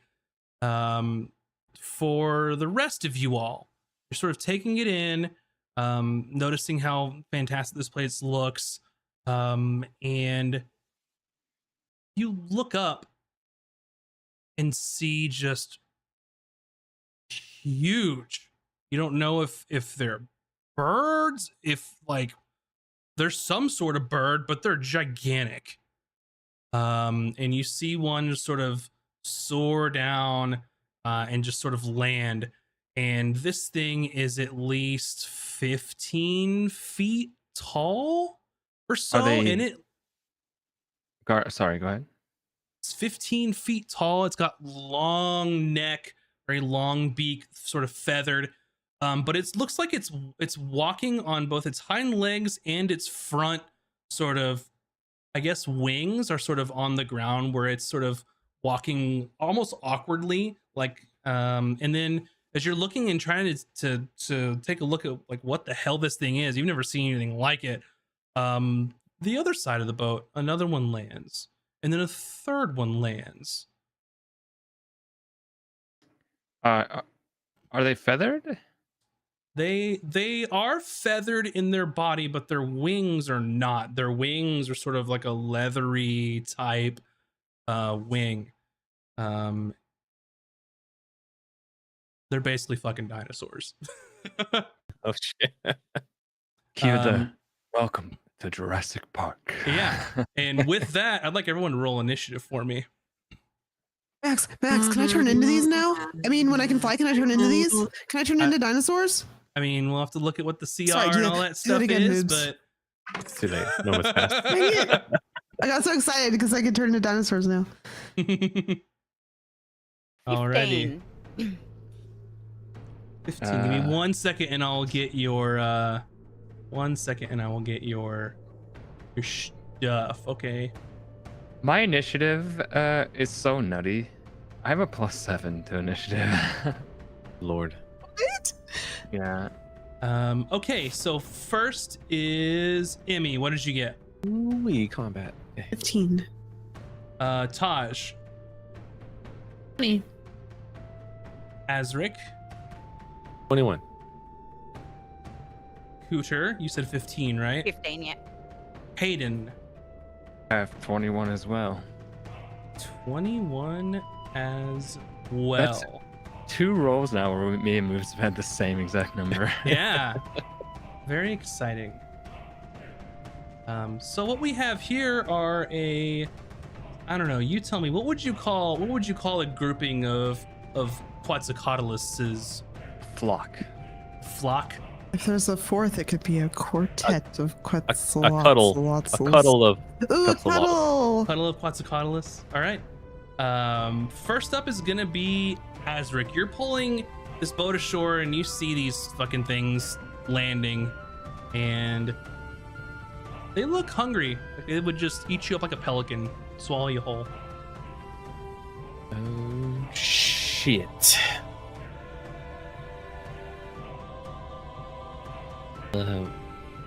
They're just dumb animals. If we kill one, the others should fly away. They're I might have massive. something that could scare them.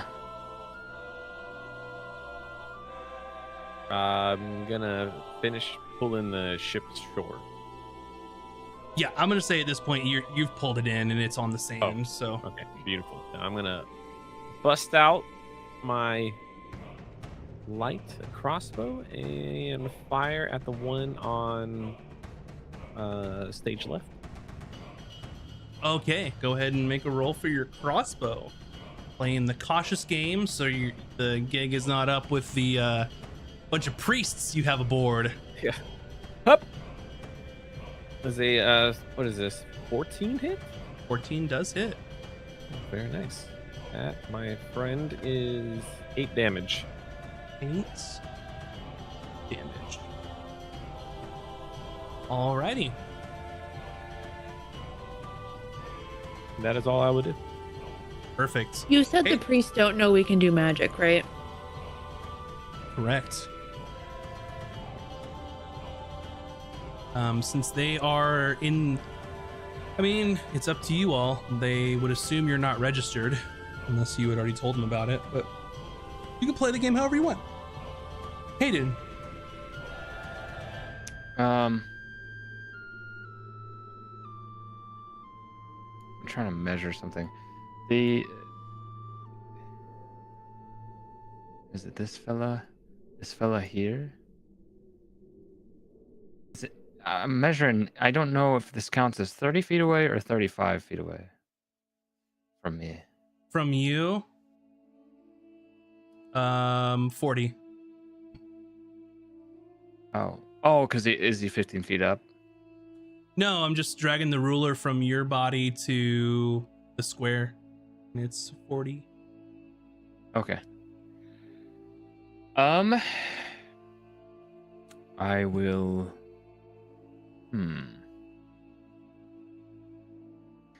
I will take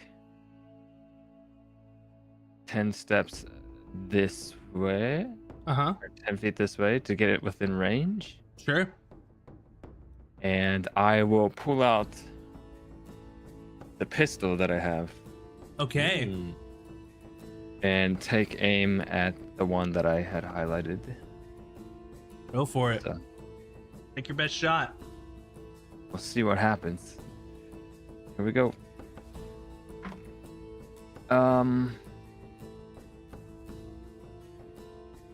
How does gun? That will be a 14. A 14 hits? Okay. Sweet. Damage on this.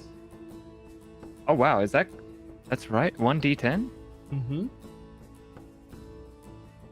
Let me find a d10. Spaceship.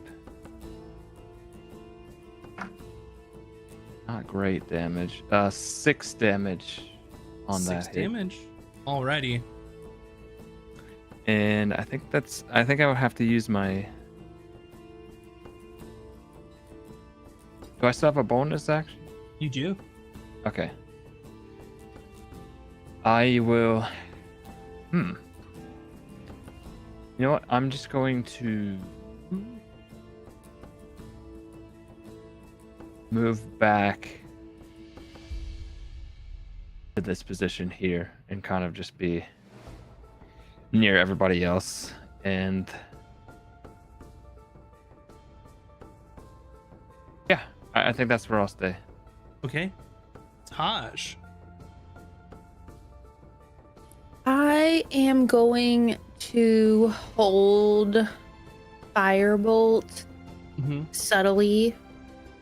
Or if they like attack me personally. Gotcha. Do they make any kind of reaction to the boom of the pistol at all? I mean, it's a loud sort of cacophony bouncing off the walls of this cove here of the sort of flintlock pistol going off, and it doesn't really like scare them away. It's just really loud. Okay. All right, Taj, you are holding your action to subtly cast a firebolt. Brother Kalen will. Oh wait. Sorry. Do I get sneak attack with that pistol? Or does it just have to be melee? Let me see what your feature I don't know how that says for works. being a swashbuckler. I think I have to be in melee. Am I? Yes, you Yeah, can be within melee 5 attack. feet of it. So Yeah, not, okay. yeah. So Gotcha. 5 feet. Okay. So change his name. It's brother. There we go. Brother Ironscale. Whoops. So they are going to.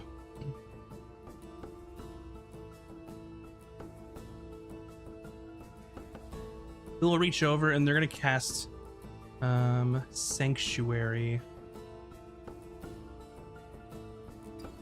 on Sister Tilly.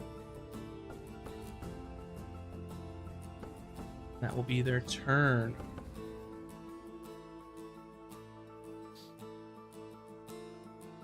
Up next, the Quetzalcoatlus.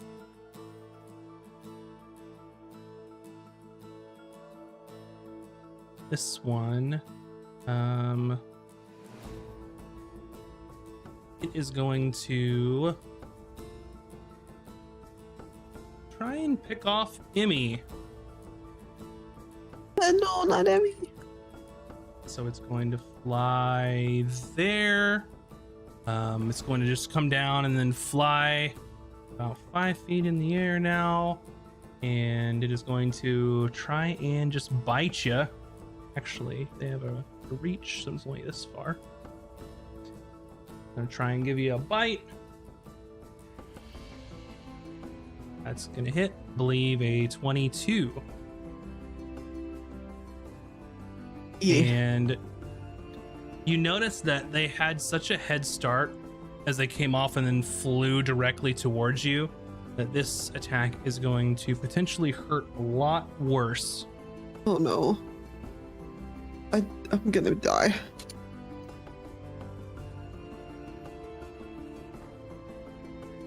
They don't just don't do that.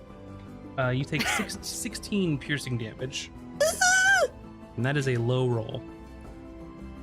Unfortunately, on the extra. So it flew down about 50 feet or so. And it is going to move 10 feet this way and 10 feet up. And they do not provoke opportunity attacks when they fly out of your reach. Of course not.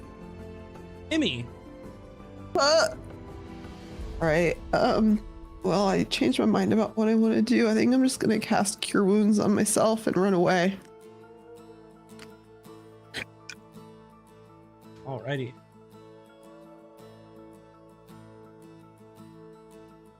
I'll take 8 healing.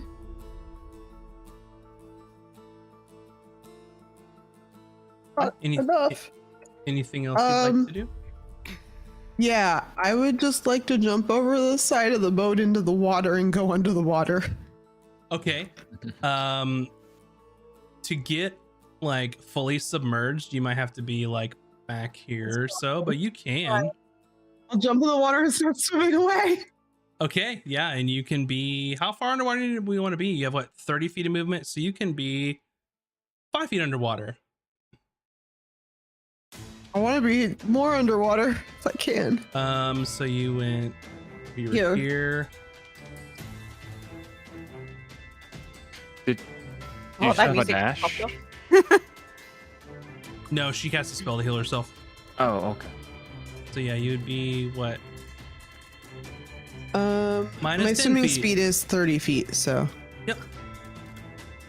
I gotta remember, not everybody could do that as a bonus action. Mhm. Alrighty. Cooter. So I just wanted to confirm with this because I don't want to mess stuff up for the group again. And so the spells that they won't like, because I feel like Ray of Sickness is still a spell though. You are an arcane caster. Yeah. So if you cast magic to help yourselves, then they're going to know you are an arcane caster, and you either have to explain yourself or And that try and includes- prove to them that you are registered to cast arcane spells. But if I heal, is that still? Well, because Emmy just healed herself, no? Umi is a primal caster. She's a druid. So, okay. So that's literally just the differentiating factor is that I'm not a druid. Okay. Yeah, because they're also that includes, divine like- casters. Divine is okay. Arcane is not because of the wizard who blew up the world. Yeah, right. So even She's if I were theoretically- to heal, they would still be like, like you're not a priest. So I think based on that, like there are spell schools that overlap, right? So you know that cure wounds is either can be arcane or primal or even divine. So you could try and explain it away. Just pretend you're a druid like Emmy. It's whatever, however y'all want to play it. I've learned over my years. That booming blade would be pretty obvious though, sadly. Nothing's in range of your booming blade either because it has to be melee. Yeah. I would have to really get in there. Mm-hmm. But I can. I can, however. Oh, can I though? Oh, wait, because I've infused my Yakula, but if it boomerangs back to me, I feel like that would be really awkward. You could explain it away. I mean, returning weapons are a thing. It's how you all like how blatant you want to be and how well you think you can explain it later on. Kuda's terrified to mess stuff up for everyone again. Let's also point out that you can't even attempt to explain it away if we're all dead. That's true. Well, she's just gonna Don't pull out overthink her. it. She's just gonna pull out her pistol. She Okay. like freaks out about Emmy and like pulls out her pistol and starts like Okay. Which one are you gonna shoot at? the one that messed with my girl, Yep. the one okay. that's like closest to the boat. Yeah. All right. Go ahead and make your attack roll. Yeah.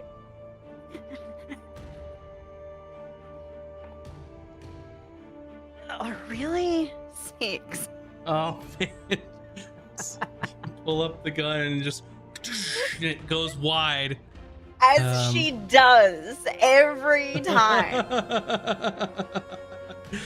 Yep. Okay.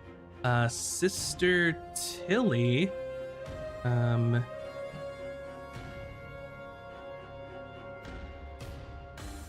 is going to cast Guiding Bolt at this one.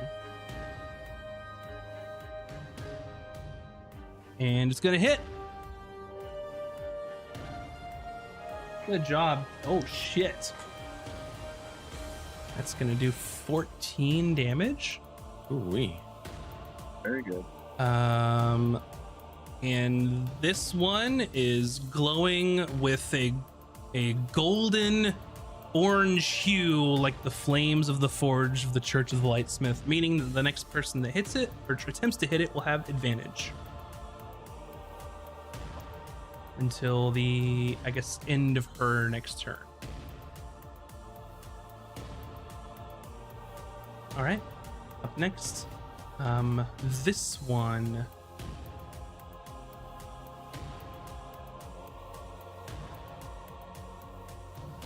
Let's see here.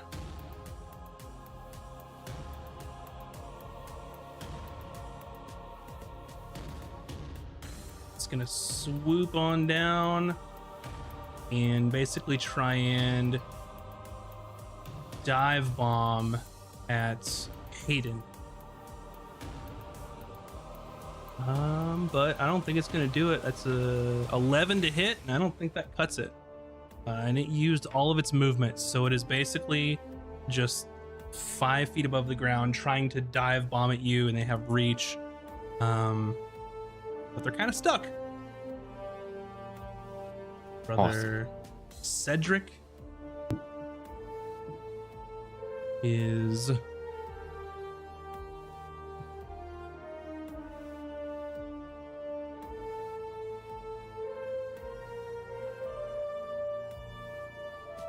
going to go over here. And how is Emmy looking? I mean, she could definitely use some healing, but she is like way underwater, so he might not be able to perceive that.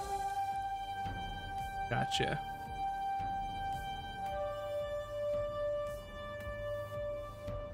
I also don't know that he knows she can breathe underwater, so he may think she just fell over the boat and started drowning, for all we know. So he sees you just kind of under, and he's going to jump off with his old ass and dive in and basically get within like reach of you and then try and reach out and heal you.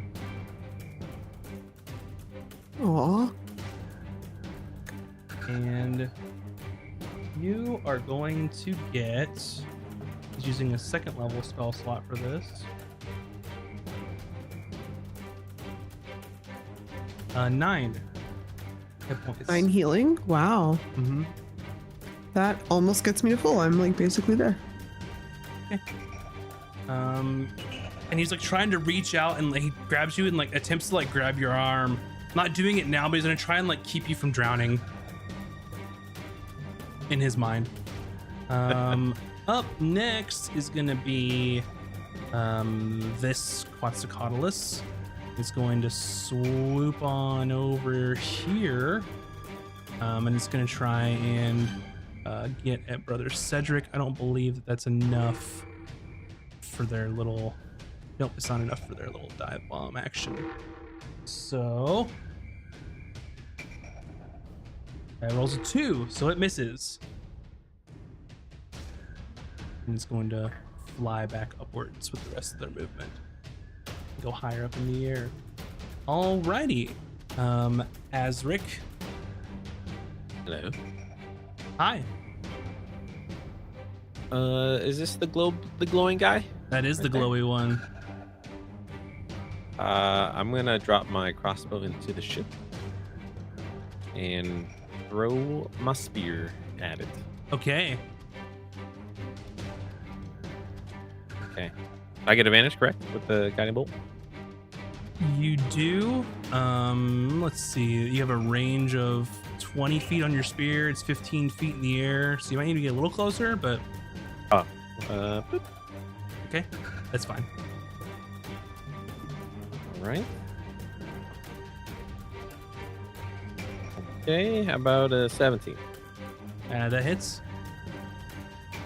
This here is a D6. Oh. 3 damage. 3 damage. Alrighty.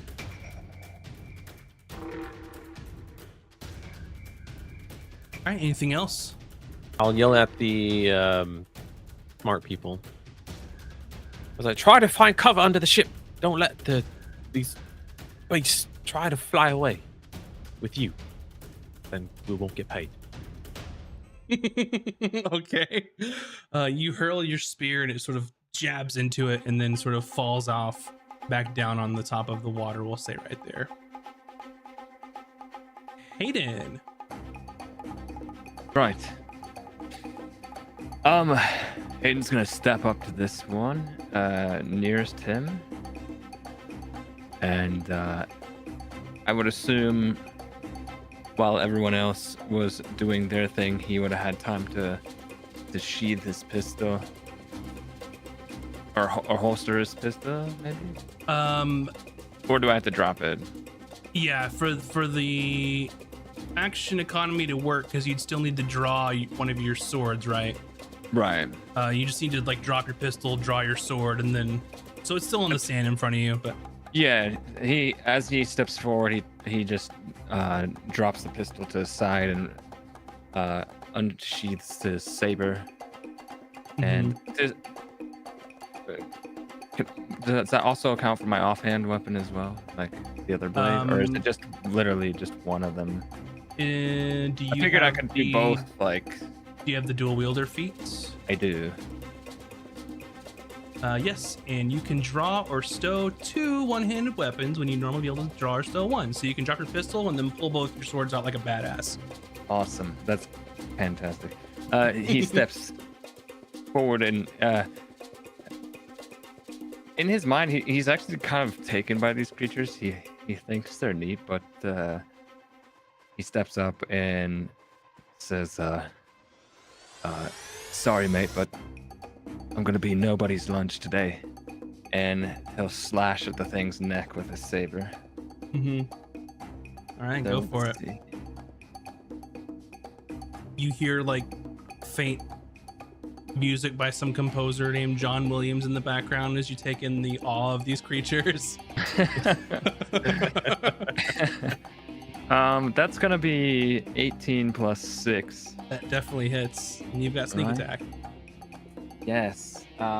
for buckling your swashes. Yes. So let me get my dice in order here. So for, let's see. Okay. That'll be with the sneak attack. Let me math real quick. What? 12 plus 4, so 16 damage on that strike. Yes. Alrighty. It's definitely looking hurt. So he strikes across the neck with the saber and then immediately follows up with a jab to the chest of the bird with his newly purchased rapier that he has. Got that dual wielder, so you can do 2 big boy weapons. Yeah. That'll be 18 total to hit. That hits. Right. Damage on that is just 3. Alrighty. And because I'm a swashbuckler, I can just scooch on out of there. So I used 5 to get there. So say I'll swing around to this side of the boat, and then kind of like kneel so as to try and put my stuff, put the boat between me and the creature. Yeah, for sure. So, all right, that's my turn. Taj. I am going to Dasherino over here to get cover under the trees. Smart. I was wondering if anyone was going to do that. Alrighty. And then I would like to cast spells next time because now no one knows where they're coming from. Sure. Up next, is Brother Iron Scale. I don't know why I said brother. Brother. You want to know something, brother? Oh no. Nobody calls me brother. Iron Scale, brother. Is that his voice now? No. It is it's now. It is canon. not. Damn, Taj, you smart. Brother Ironscale sees this creature going after Brother Cedric is gonna sort of whirl around. He's gonna hop off the boat like you did, Hayden, to try and create a little bit of separation. Instead of just being sit and duck out there, and he's gonna yeet a guiding bolt at this one. And it just hits. Yeah, it just hits.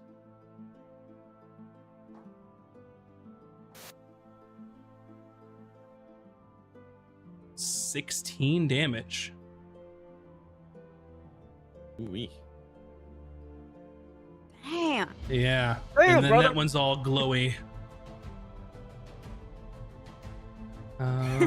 Okay.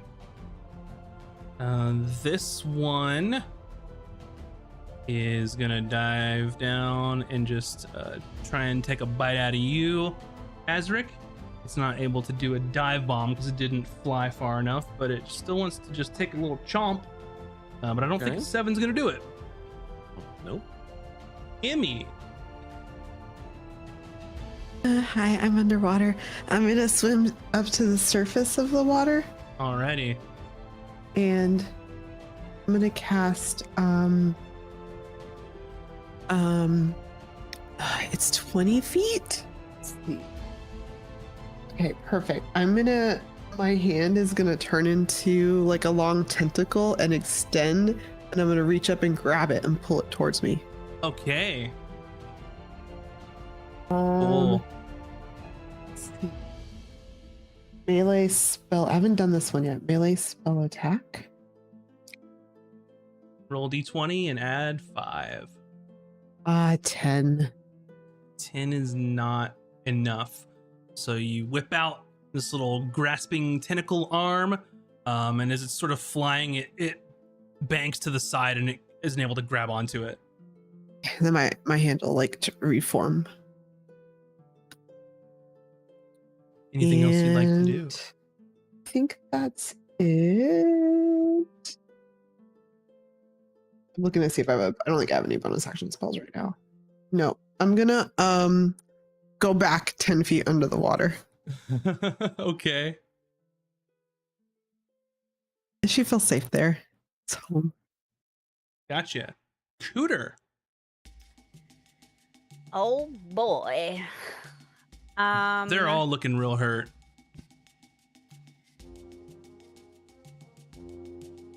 Let's see. This one you have advantage on, the other two are normal. This one, yeah. I think if I move Oh wait, which one did we have advantage on? The one- Oh, the one you just hit. So roll again. Oh, Sorry. that should have been advantage. I'm sorry, I knew that and then forgot when it I came time for forgot my to. turn. I forgot I'm so to. sorry. I'm sorry, y'all. do That'd the be a thing. 15. Does a 15 do It it? does. Fantastic. So I'm gonna pull it 10 feet closer to me. So it's now at the surface of the water. 10 feet closer would be 10 feet above the surface. You said it says it's 10 feet high. It was 20, and I just reduced it to 10. Oh, I could have sworn I read it as 10. My bad. Okay. So it's a little bit closer. And then it is also going to take a D6 piercing damage. There's little spines in the tentacle. Mm-hmm. 1 whole damage. Alrighty. 1 whole damage. Now, Cooter, what were you going to do? Yay! This one's Oh not wait, is glowing it anymore. large? Is it large or is it larger than large? It is larger than large. It doesn't get pulled. It doesn't get pulled. Okay.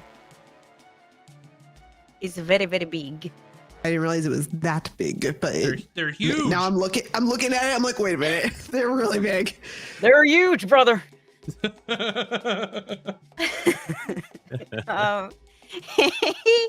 um, okay. Cooter is going to. Oh, they're all kind of far away from me. This one is. These two are both close because they're like right above the ground. But If I this was one to is use probably. my I mean, are you still dying? I'm fully healed. Oh, great. That's what Yeah, I Emmy, thought. you still dying over there? No. I'm fine. The way you said it. You're still dying? Like, just checking. How, wait, where's so I would have to be right underneath this because it's 5 feet above the water and my range is 10, right? What are you trying to do? With my equal woe, if I was just like stab it. Just be next to it. Yeah. One of the two. cool. Yeah, I'm gonna go over here. How? And she's gonna take out her equal one and just like flail with it. Pray and spray, but like with a stick with a Sure. knife on the end. Yeah. Okay. Go for it. Yeah! That is a 20. Hey. Yeah. 20 total. Gar. 7. That's exactly what you need. What does it look like when you stab this dinosaur to death? She's furiously like swinging. So it just starts getting chopped up like sashimi. Oh, we got dinner, y'all. Yeah. Yeah. So you That's just keep it. stabbing and this thing just is sort of like hovering above and like flapping and then just sort of and sort of it creates like a large like wave in the cove as this huge creature just sort of splashes and then sort of jostles the boat and everything around. It's just Anything else? What else can I do? I don't think I can do anything else. I think I'm chilling. Alrighty. Cool. Yeah. Sister Tilly.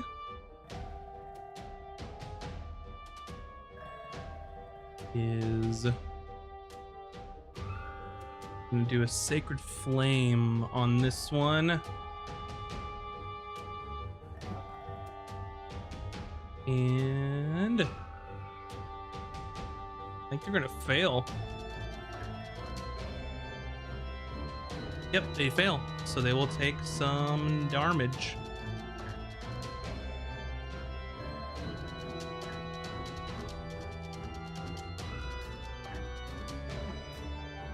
It will take 7 damage. And this one's gonna die too, actually. Wow, now there's just one left. So she hurls sort of this flame at it, sort of glowing like she's almost throwing a little piece of ember from a forge, and it just hits, just lights this thing up and erupts into holy fire. Brother Cedric sees what you did and then sees you go back underneath, and is looking to see, like, do you look fine? Like, do you look like, because he's worried that you're drowning. Emmy. I look fine. I'm breathing the water. So, Right. and I'm not like, I'm just kind of like watching the bird above us. Alrighty. I mean, we haven't been Um, there that long. He may just think I can hold my breath really well because, like, it hasn't Yeah. technically been that long. So, seeing that you look good, Brother Cedric is tired of these dinosaurs, and he's gonna second level guiding bolt this one. That is gonna hit and do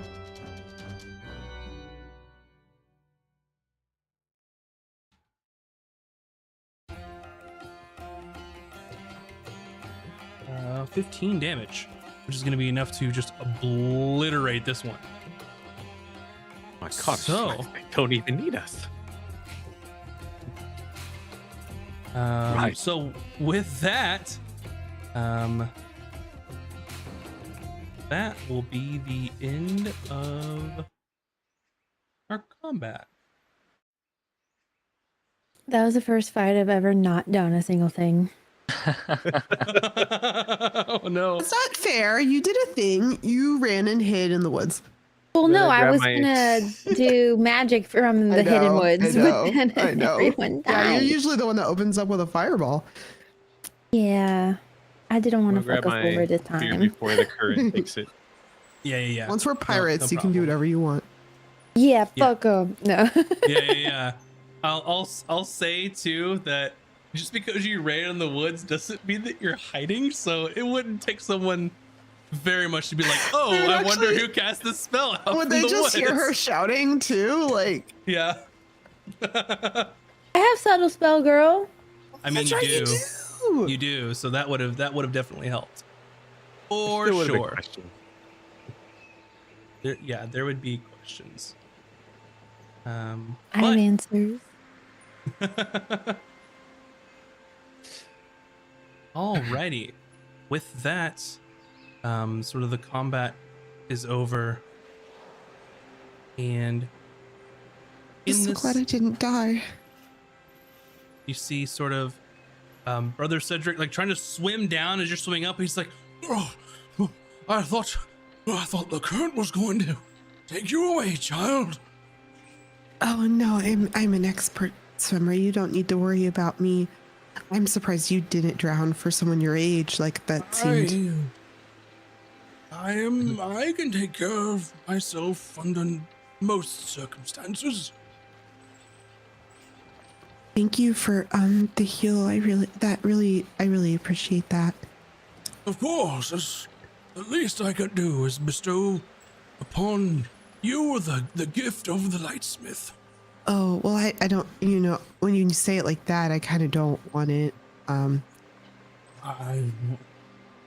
Emmy, don't be rude. puzzled. But I'm not trying to be rude. I just, well, you know, because my people, we don't worship the lightsmith, and well, Oh, I'm not trying I to be see. offensive. I just, I don't want you to like waste No, your, no. you know, if you only have so many, you know, like lights, you know, if you can only bestow, I just don't want you to waste it on me.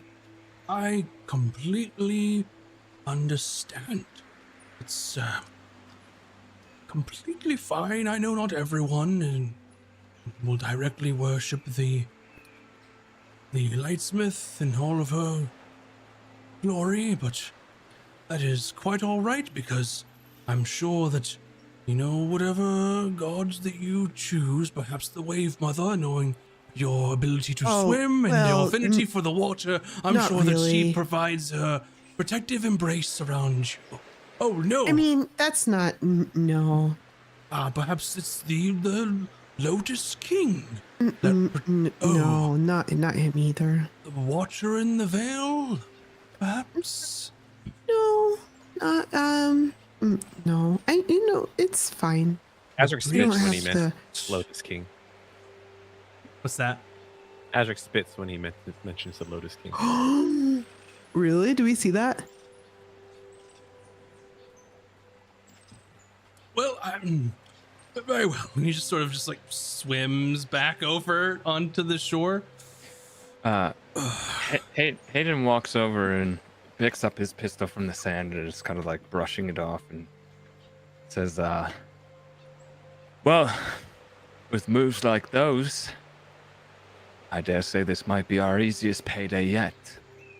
Well, under extreme circumstances with these huge creatures descending upon us, we of course will intervene if necessary. But I mean, our resources are of course quite limited, and we do have a job to do.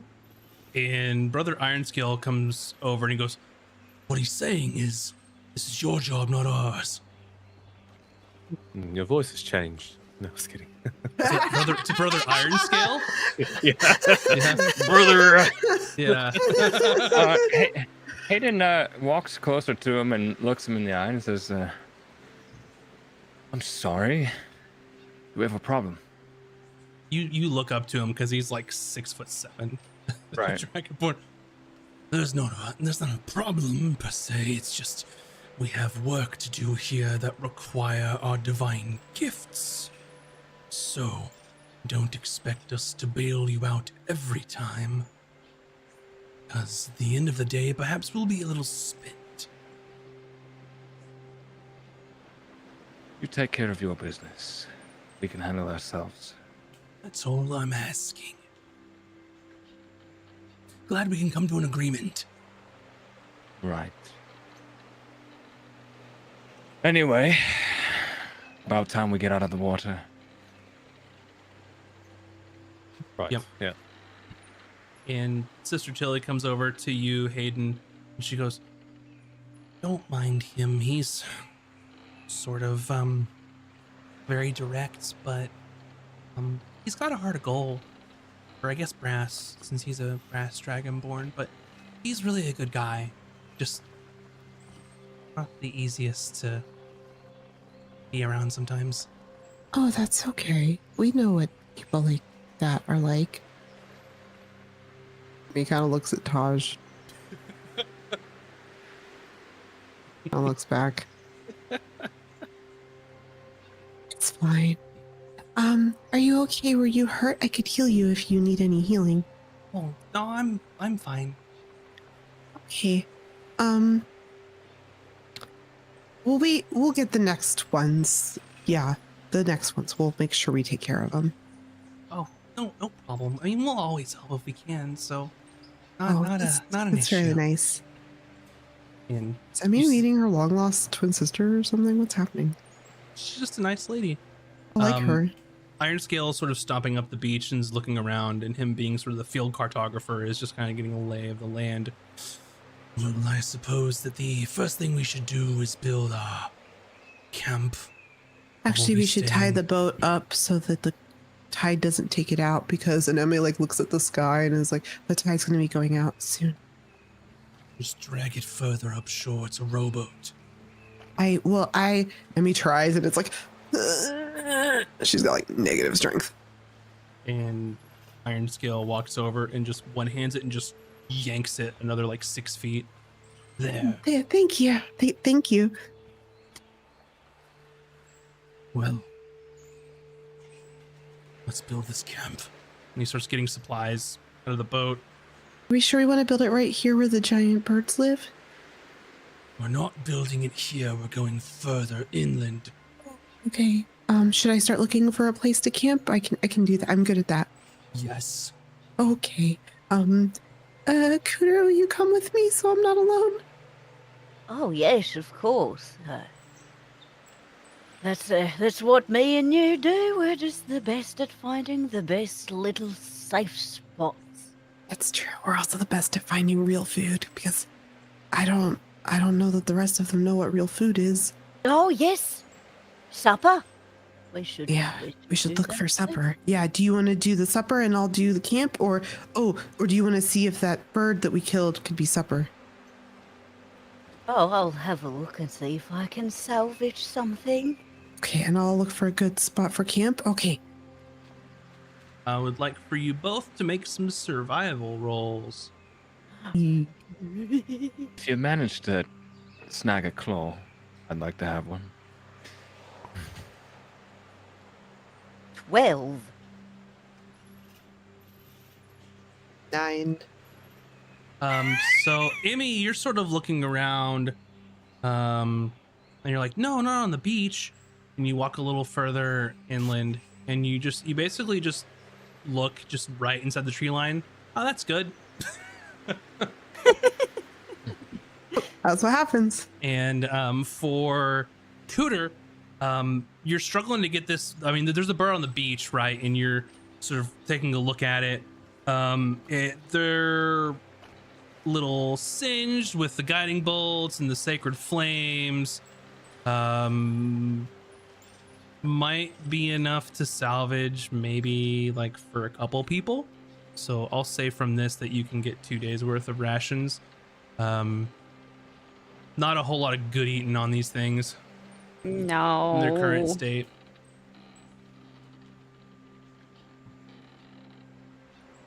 And with that, anybody else? Anything that you would like to be doing?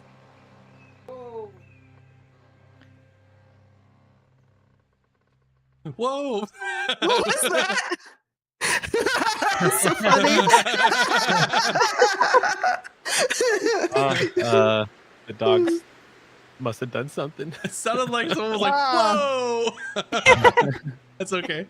I guess Hayden is just gonna keep his eyes peeled for any other sort of movement in the shrubs or the trees or anything that looks like a creature or something that could be a potential hostile.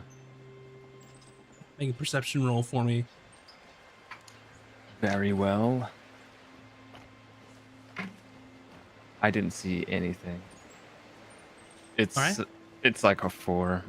Yep. So you're looking and you're like, well, looks fine. We killed a bunch of birds. What else could there possibly be? His focus is more. He's like side eyeing the dragonborn. Mhm. Alrighty. Azric or Taj?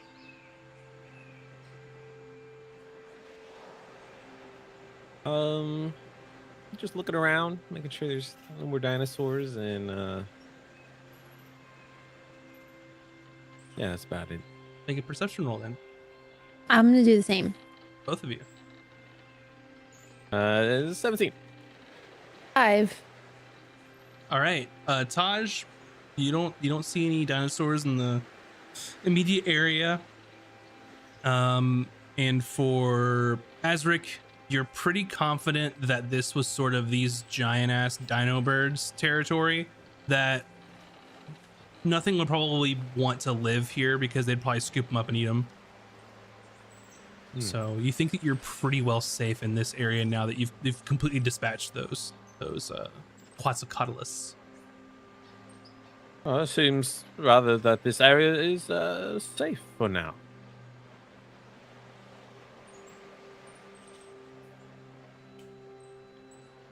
Alrighty. So as you all are building this camp, it's gonna take just a while, and they're kind of setting up not just like a camp, but like sort of a workstation for them, for sort of testing things and writing notes and kind of having like their own little mini, not really village, but kind of like a mini little tent town here. And you can see that Sister Tilly is sort of walking a little further off of the beach into the forest, and she begins to cast a spell. She picks up a stick and sort of looks at it, and then she sort of holds it and then starts reciting some divine words to cast a spell.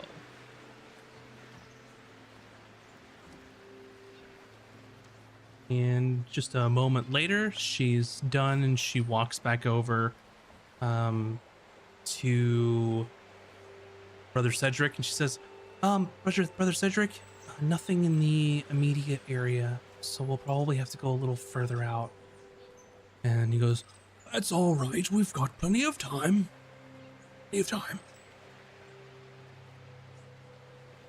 So, by the time that you all get the tent, the sort of camp set up, they've got all their equipment and things unloaded. You got here about midday. It's probably getting close to like sundown.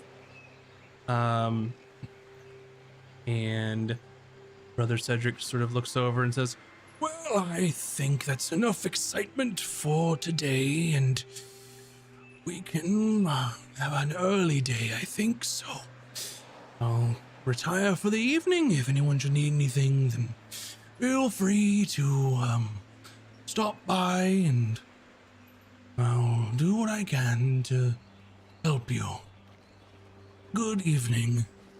And sort of goes into like a tent he's set up, and he has like the biggest tent. It's one of those, it's like a pain in the ass to set up. It's like, does he really need a tent that's like this big? But he's like the chief geologist, so I guess. So he kind of goes in and then sort of retires for the evening, while the rest of them are sort of just eating. And then eventually, unless you all want to stay and converse, once it gets towards to sleepy times, they're gonna go into their own respective tents and retire for the night. Question is what do you all do? Tonight is the night that your friends are expecting you to give a signal. Kuda's just like, Oh, well, I guess it's time to turn in. And he starts like waddling up. Oh, I thought we were only going to be gone for a few hours and return to the ship.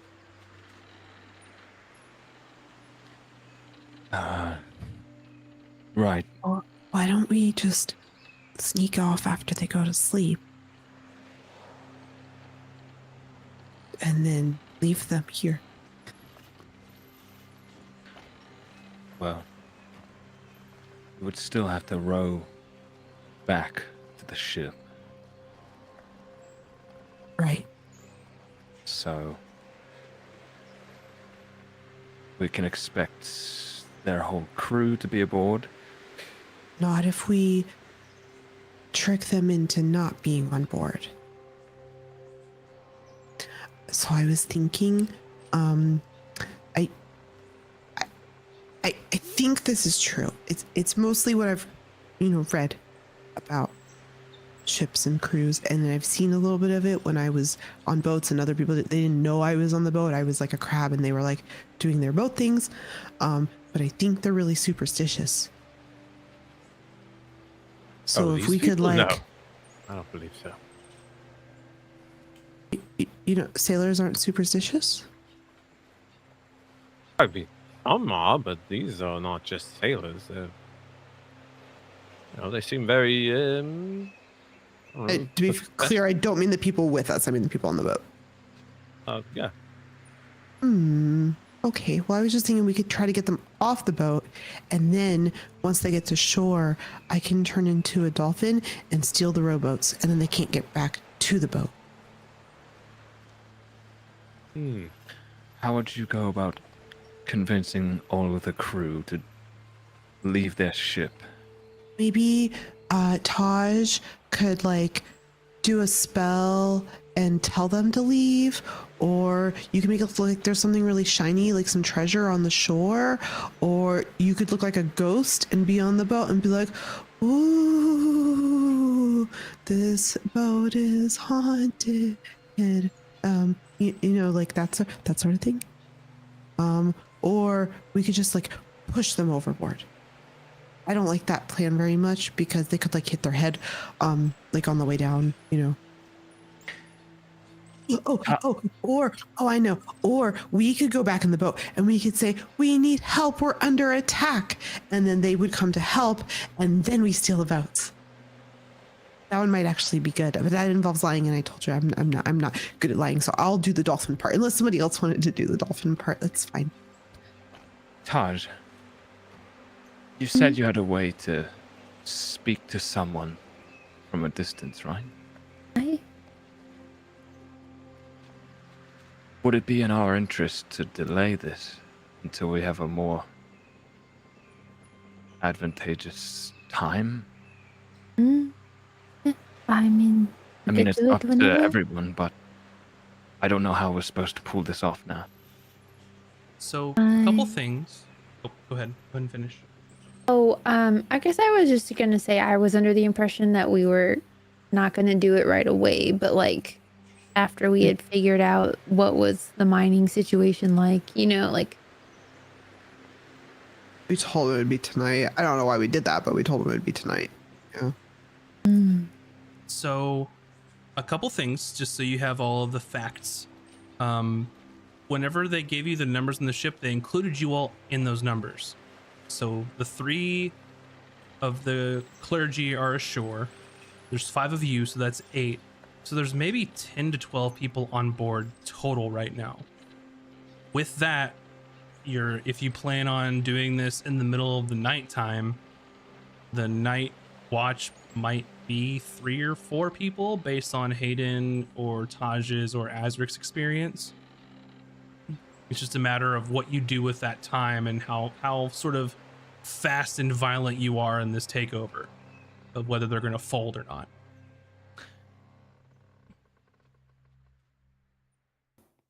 I guess my concern is whether or not they'll see a rowboat approaching, see us on it, and wonder why we've come back.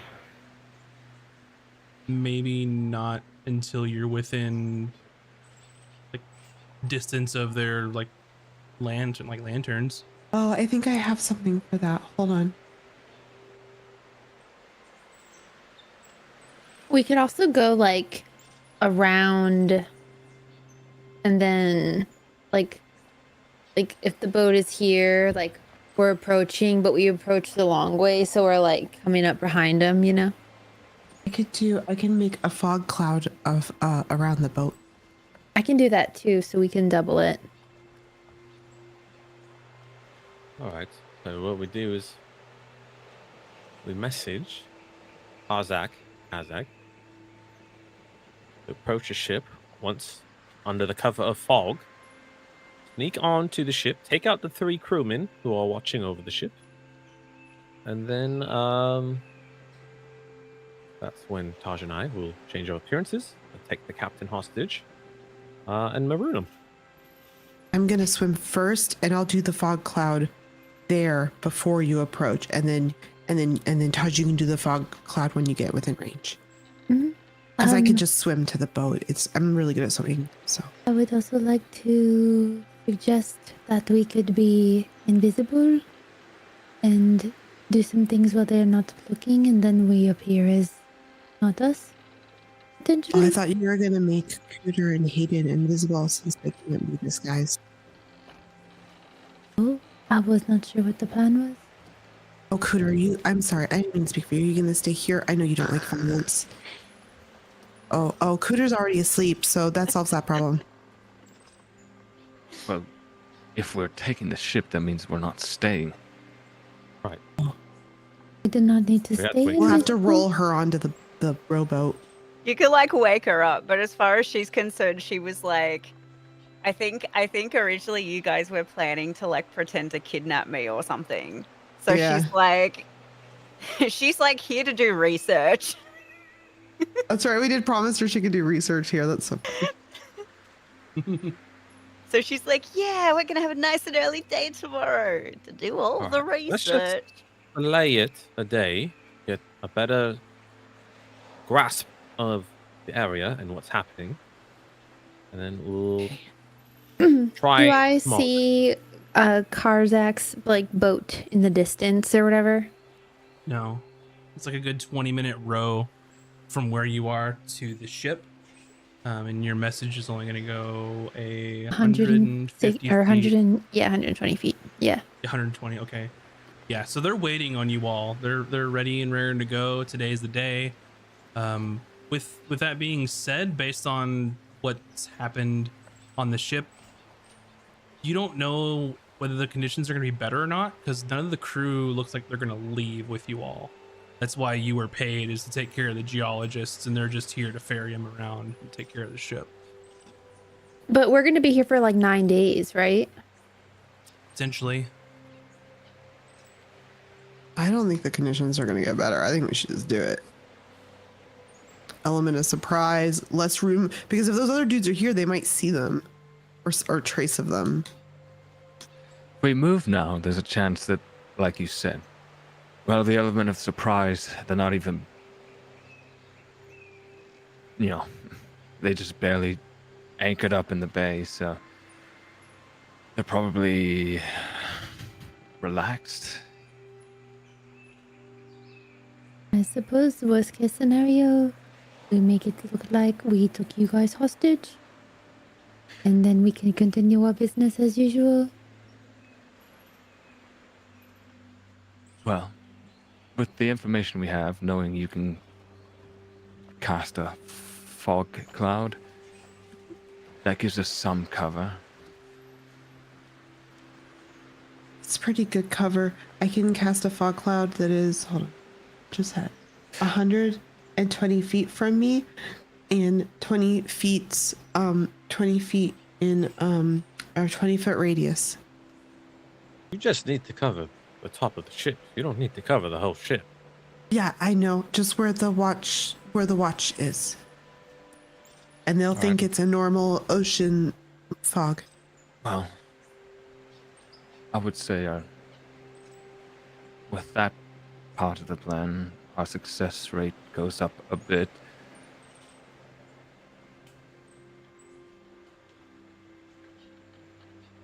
Emmy, does your cloud spell require you to maintain concentration? Oh, I will have to talk, and I will have to uh, uh, concentrate on it for an hour, up to an hour. But you can't do both. What do you mean do both? If you're planning to cast the fog spell, Well, I thought I would do the sky spell, and we would like leave it up for a few minutes, and then I would go. Oh, I mean, yeah, it's risky. I guess. Well, Tosh could do the fog spell, or I could do the sky spell after the fog spell. I think Taj, you cast the fog spell. After that, and they can't really see, that's when Emmy will do the cloud spell. Oh, And then that's a we good will idea. descend upon the ship, take out the watch crew, and then take the rest of the ship hostage. And then maroon them here, and then we'll be on our way. Just so you remember, there are 8 people in the crew that are going to help you as well. They're not as strong as you, but there's 8 of them. So we have the numbers in our favor. And if they don't see us get on board, maybe we could lock the door to like the cabin where people are sleeping. Oh, No, we need them off the ship, Emmy. yeah, Oh. we're not. Well, I Take just them with thought, us. you know, like, I don't think we should hurt anybody, so I was just thinking. Right. If we can do this with as little harm done as possible, that would be. Oh, what if Taj makes herself look like the captain and she just tells everyone to get off the boat? Then we just have to deal with the captain. That's like way easier, and then no one will get hurt. Right. She's probably already sleeping, so Yeah. So we just go sneak to the captain's and- cabin first. and grab And her once- and not once, hurt her. Of course. And once she is bound and gagged, so she can't speak, that's when Taj will come out to pretend to be the captain, putting on her captain's robe, hat, all that stuff, and say that she is surrendering the ship to us. And that is me, but not as Azric, but I'll pretend to be someone else. How do we know that she will not be loud and wake everybody up? Someone sneaky's gonna have to go in and get her. Not me. Not Cooter. Well, I could do that. Oh, or you could turn invisible, Taj, and you could just walk right in there and tie her up while she's sleeping. Well, I can make Hayden invisible because Taj has to cast the cloud spell or the fog spell, and you have to. All right. All right, I did not realize that being a pirate was so complicated. You have no idea, Emmy. I'm going to knock on Cooter's shell to try and wake her up. Cooter, Oh, yes, dear. Yes, dear. Hungry? I can whip something up. no. Tonight's the night we're taking the ship. You're taking the ship. Shh. Quiet. Taking the ship? Yes, the plan that we've been talking about for the past few days. Oh, I was here to do research. Right. Well, unfortunately, we have to move a bit fast. Oh, once we have Here. the boat, you can do research whenever you want. Right, we can go wherever we want to. Oh, we are going to do more research. Well, let's go. So, one more time for Cooter's sake and everyone here. The plan is, under the cover of night, we row to the ship. Mhm. Taj will be casting a fog cloud over the ship. Emmy I will will- signal our pirate companions. What to was help the us. signal again? I forgot what I told them. Do it now. Let's do it. Do it now. Just do it. We'll board the ship. Just do it. That's what it says. Just do it. Okay. That's really With catchy. the check mark. Yeah, I think that's a good idea. It's a nice little flair. I can do that. We're boarding the ship, taking care of the watchman. Apparently, I'm going to be invisible and making my way to the captain to tie her up. The rest of the crew will take hostage and kick them overboard and take the ship.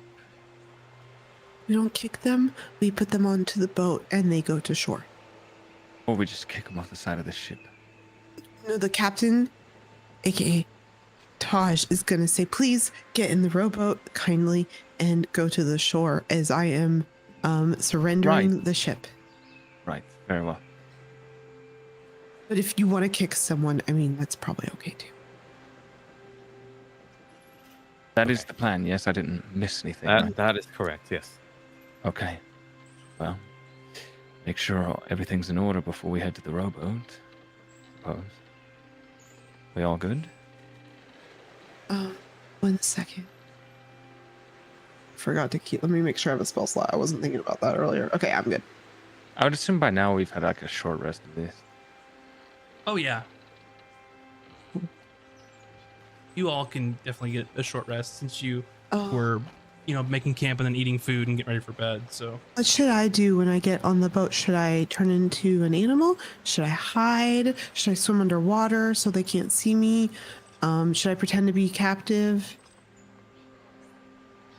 Just stay an animal. It's better if you're just not there.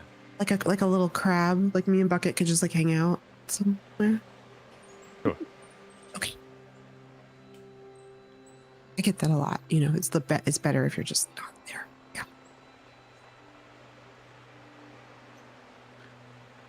Okay. We're all clear on how this is going to work? Questions? Let me repeat it back to you. So I am going to, Azric is going to be invisible and hold down the captain. Once they are restrained, I become the captain and tell everybody to get off the ship. And then we overtake the ship. Take out the watch. Then we go into the captain's quarters, invisible, and tie her up. Yes. Okay. And I am not on the ship, and then I am on the ship. Is that correct? Well, I assume Yes. you'd be boarding it with Well- us, yeah? Okay, I will. You are playing the hostage, Kuda. I'm a hostage. You just need We're to playing. go. You're not a real Oh. hostage, but Okay. for the Oh sake of this- my! I have Nice. been kidnapped. Like No, that. don't. If What? I best thought if- that was good. No, if- that's not. No. Oh. Okay. I Alright. was trying to help. This is gonna go terribly well. Swimmingly. All right. Let's get to the plan. Let's do it. Maybe we are the unfortunate crew. Okay. We'll quietly make our way from the campsite to the rowboat. all right, I'd like you all to make To the others, good or Okay. bad. I want to make sure we made that clear. Oh, and I'm somebody else now. Like I'm just like a random person I saw at the dock when we Mhm. boarded the ship. Okay. Okay. So you all are about to leave. You're gonna steal the boat and head into the rowboat to row back to the ship. So I need all of you to make a group stealth roll for me.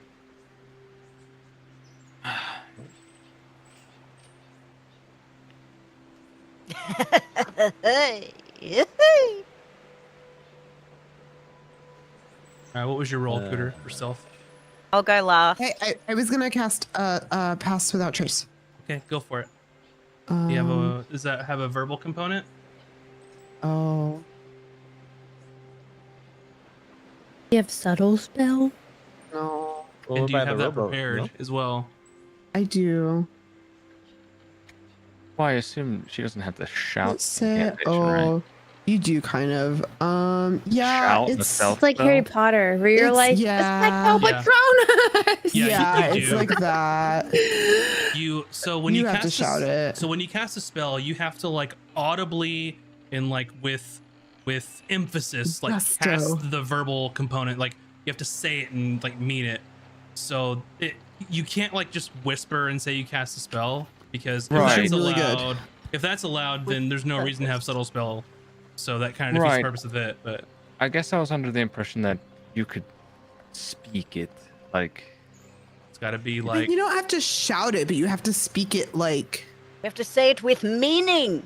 Yeah, Yes. it's like you gotta will the magic into being. Everybody do your best cantrip voice right now. Your best, whatever your best first level. I'd be like, I cast summon bucket. It's kind of familiar. Like that's how you do it. That kind of Yeah. hurt my throat.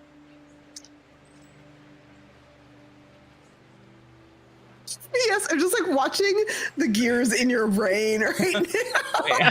I guess, like, a spell meant to aid in stealth, having to, like, boisterously say the incantation, just, like, it's weird. It's because you normally cast it in an area away from where you're about to stealth into. Fair enough. I'm gonna cast it when we Maybe we get into the walk boat like and we're 100 heading feet or towards the other something. I don't boat. know. So we'll still have to do a stealth now, but I can cast it. But I think we have Fog Cloud helping for that anyways. So just roll our normal stealths. All right, what's your stealth, Okay. y'all? 10. 11.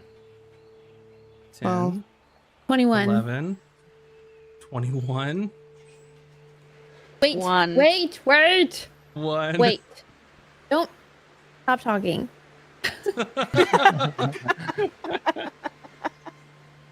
I gotta fucking scroll. Fuck. When was the last time I messaged you? It's hard for people to know what you're doing because no one knows anything about it. So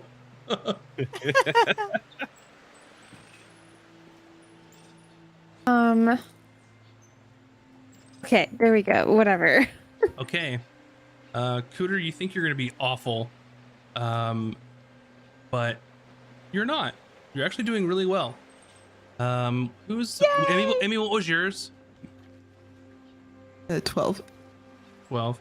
Azric, you Hi. think you're doing a little bit better than you thought you did.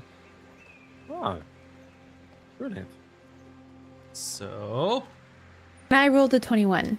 yes.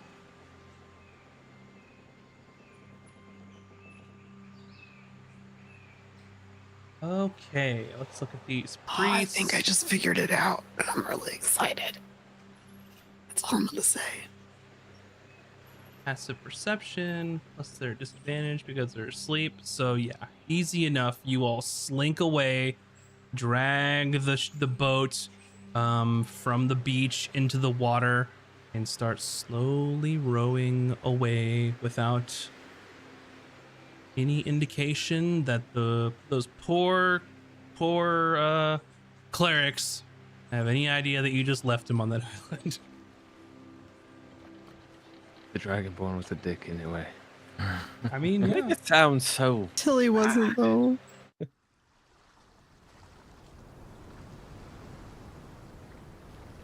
Alrighty. So it's going to take you about 20 to 30 minutes or so to row your way on over to the expedience. So, what is the order of operations? Are y'all going to start doing things as you get closer to think- this ship? I think Emmy was gonna pass without trace. I don't think we need it anymore. All right. So as we get close, Taj and I will shapeshift to change our appearances, or rather, I will. I'm already Taj already did it. shifted. And Taj will cast Fog Cloud. Emmy will do Sky Message. And then once we get start climbing the ship, I will cast Invisibility on Aiden. So, what's first? All right. We get close to the ship and then Fog Cloud. Fog Cloud. Got it. And Emmy, you are casting, or is it Taj is casting Fog Cloud? I'm getting. Taj's, yes. Taj's. Gotcha. So, Taj, are you going to cast this subtly or no? The fog spell, yeah. Okay. Yeah. Can you imagine there's just people on the boat and it's like, what's a fog? Fog spell! Alrighty. So, it is foggy, and that's a 20-foot radius. So, Except that I casted it at second level, so it's an extra 20, so it's 40. 40-foot radius. So, basically, the whole ship is engulfed in Cool. fog, in a dense fog. Amazing. So Fog Cloud, what was next? Now I'm gonna do Skywrite. It is verbal, but can I do it in Aquan? Sure. Can you do it underwater? Actually, yes, I can. Sure. I will jump underwater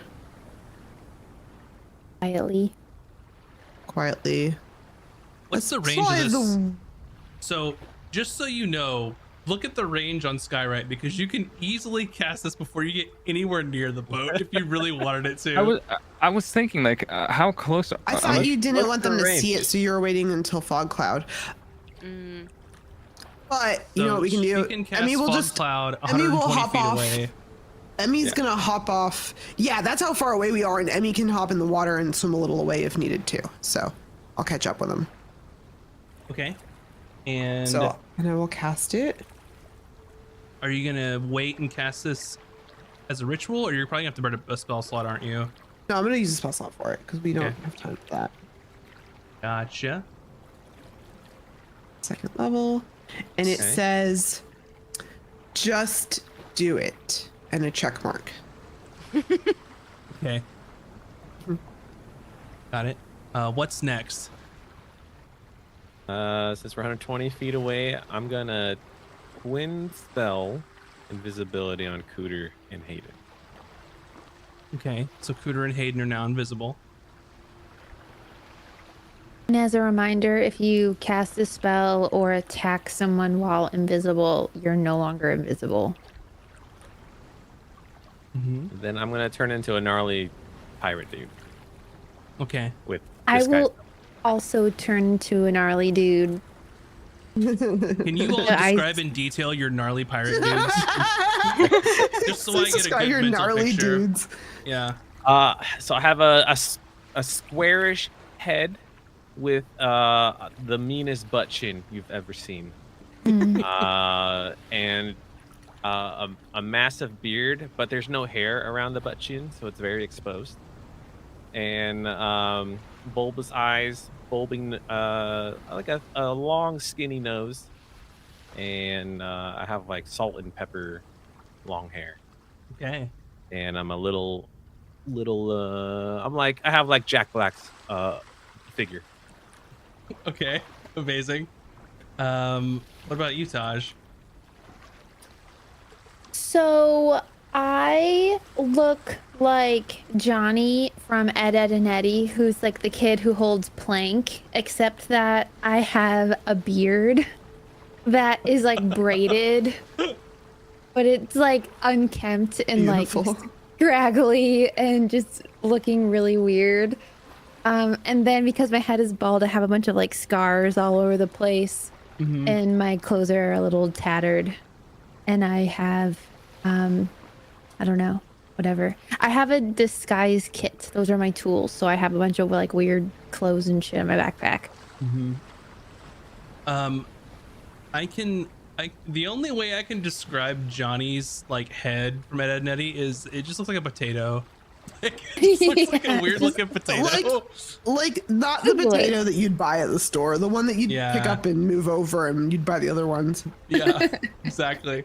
Okay, perfect. So you write, just do it, check mark in the sky. There's a fog over the entire area, and you all get close to the ship.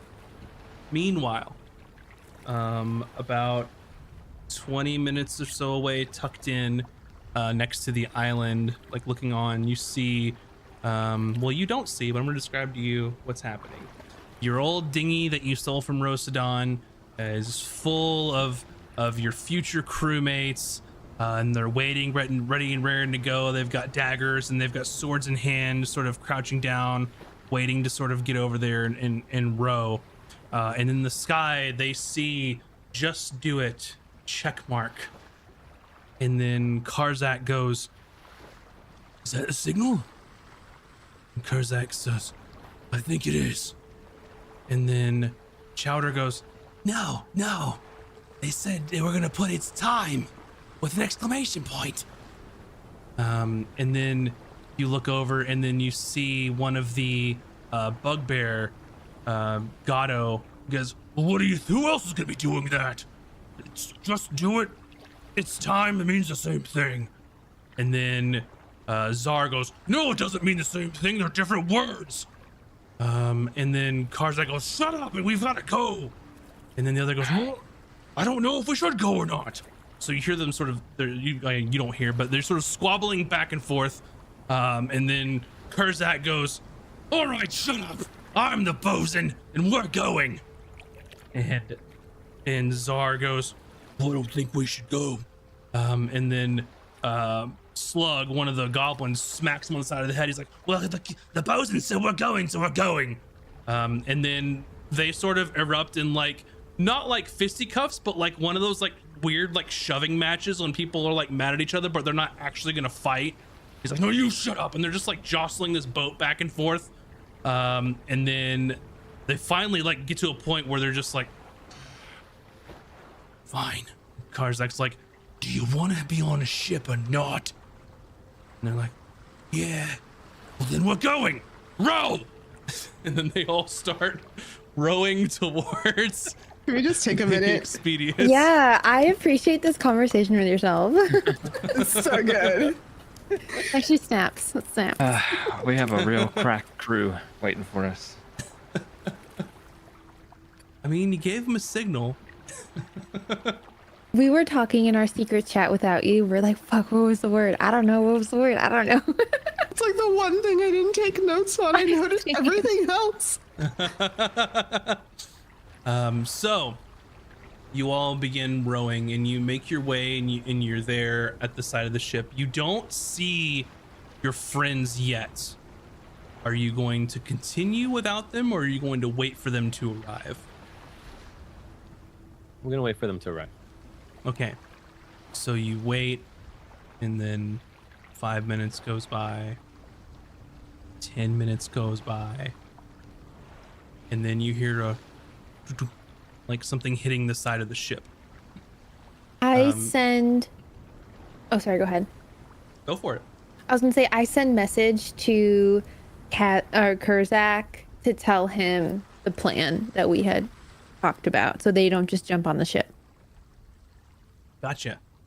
So you have, I think it's just is it a short message? I don't know if message has a. It's 20 words. I don't think it has any. A It doesn't word. have one. No. It doesn't? It's just It should. Sending. Only Yeah. sending does. Oh. Okay. Yeah. Yeah, you're right. You're right. My bad. So what's your message you send him? Just the plan? Yeah, that we're gonna silently take out the guards or whatever, and then restrain the lady, and then I'm gonna become her, and we're gonna tell all the other folk to get off the ship.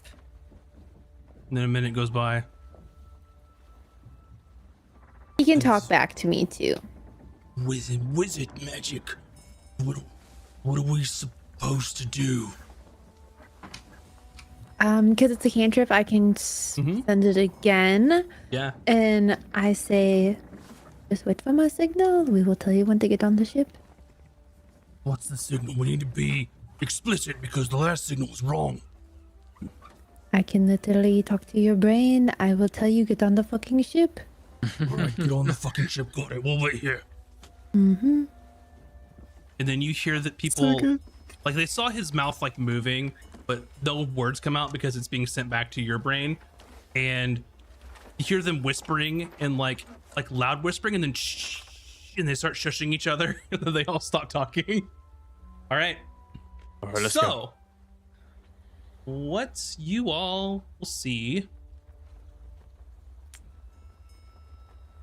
is here. Boy. Oh, cool. This is so cool. This is our boat, y'all. So We'll what we can do is I'm going to put everyone into initiative. It does not mean we're in combat. It's just people are going to be able to just act in a turn, just to give a little bit of structure. And I'm going to leave your other friends out of it until you tell them to come on the boat. Alrighty. Which I kind of like look to Azric. And I did you hear that? That was Drew winning something in Diablo. Amazing. Look, he ruined our cover. They all heard him. No, I like kind of look to Azric and like tell him that they're on hold and stand by for us to give word. So when he feels the time is right, I'll send him signal. All right. Thank you, darling. Mm-hmm. All right, let's do this. Oh my god, the sounds, Max, stop. So good. Thought I was on a ship. So, what's the order that we're climbing on here? All Oh, right. are we rolling? Yeah, we'll have to to roll the other people's initiative. So everybody roll, and then I will ask for your rolls. First it's gonna be boy. Cooter. I made Eh. it 6. 6. What about Azric? All right, I was drink 14. Imby. Is this initiative? Yeah. I'm not going. Well, I guess I still need to roll. You're right. You're right. Yes. Okay. 15. Okay. Hayden. 11. Taj. 12. Alrighty. So up first is going to be Emmy, you're first. So the ship is covered in fog, with fog cloud. I believe that you have, you can't see anything. I'm gonna look that up here in just a second, but it's foggy. I think everything's heavily obscured.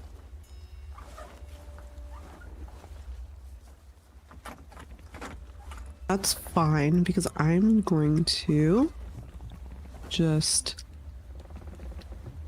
go over to grab the side of the boat, and once I have the side of the boat in my hand, I'm gonna turn into like a little, I want to say a crab. Can crabs climb? Let's go with a lizard. Sure. I was a little lizard, and Bucket's still on my back, so I'm a little lizard with a crab riding on its back. And we're just gonna scurry up the side of the boat, so I don't really need to see much because it's just kind of 1 foot in front of the other, and I'm moving slowly and carefully. So I'm probably right here, but like kind of up on the railing or something. And you're tiny now, right? I'm assuming. Yeah, I'm tiny.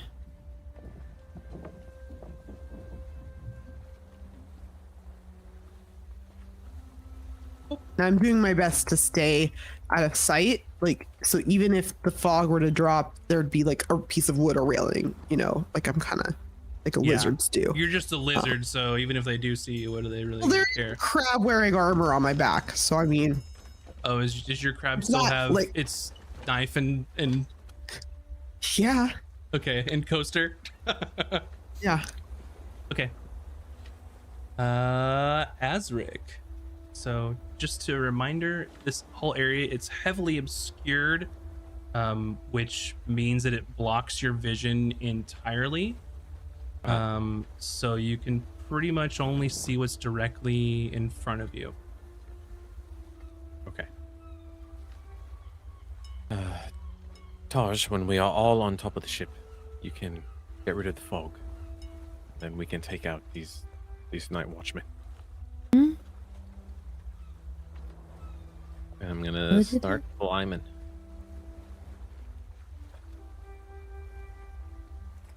I roll a stealth, which is a 8.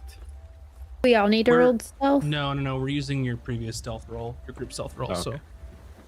All right, so should I do athletics then? you don't need to do athletics to climb the side. Oh, It just well, takes then I'll- double your movement. Okay, I'll just get on top then. Okay, so as you were on the ship, you can hear someone walking in this area, sort of going towards the bow of the ship. They are currently here. Okay. I will duck behind something. Okay.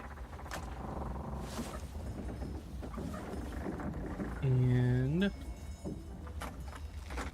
Taj, Yes. what would you like to do? I follow Anything. Azric. Gotcha. You can put yourself on the boat wherever you'd like to be.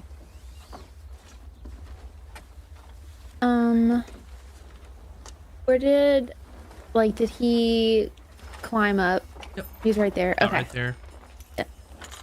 Yeah, people that have dark vision can kind of cheat a little bit, but I don't want to go through and remove dark vision for everybody's token. Seems like a pain in the ass since y'all can't see Fair. anything.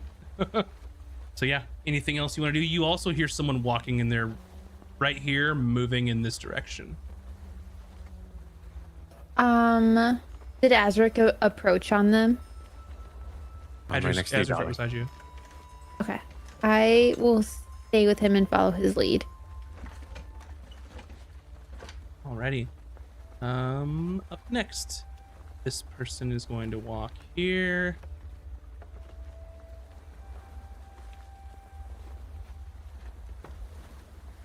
We're gonna stand at the front of the ship. And it looks like they're making their rounds. From what you've heard, they're sort of walking in this way, and then they've made a turn, and they're probably gonna walk back right directly where you all are. Hayden. Right. Well, I will shimmy up the side of the ship. Easy enough.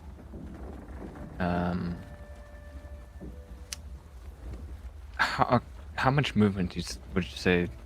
I don't know how tall the ship is. Um, I'm assuming just about all my movement to climb and then get on top.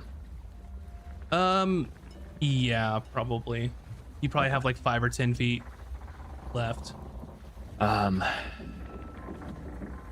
Since I'm at the top, can I know vision is super limited, but am I at least able to? Oh no, are you invisible or you're disguised, right? Yeah, I'm disguised. They're Or disguised. Taj and I. Yeah. You're invisible. Do I know he's like next to me? Yeah, you can definitely sense someone's next to you. Like you've walked right behind him, and Okay. you would know that it's him. So I'm gonna just take one over by this cannon here. I'm just gonna like Okay. post up next to it, and I'll in a whisper voice.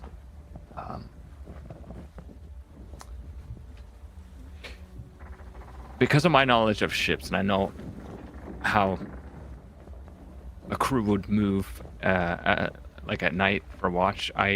Can I know that there'll be somebody up in the crow's nest at nighttime? You would suspect that if they didn't have someone up there, somebody fucked up, or they're a really shitty crew, of which Okay. you probably doubt that either of those would be true from what you've seen from these people. So I'll just whisper to Azric, keep in mind there's somebody up top, so if we lift the fog, they might ring a bell. Right. We'll have to take him out. And I think that's all I can do. I may have heard unless I that. can just hold an action in case we get discovered by a guard. Sure. What action do you want to hold? Good question. Pick. Well, you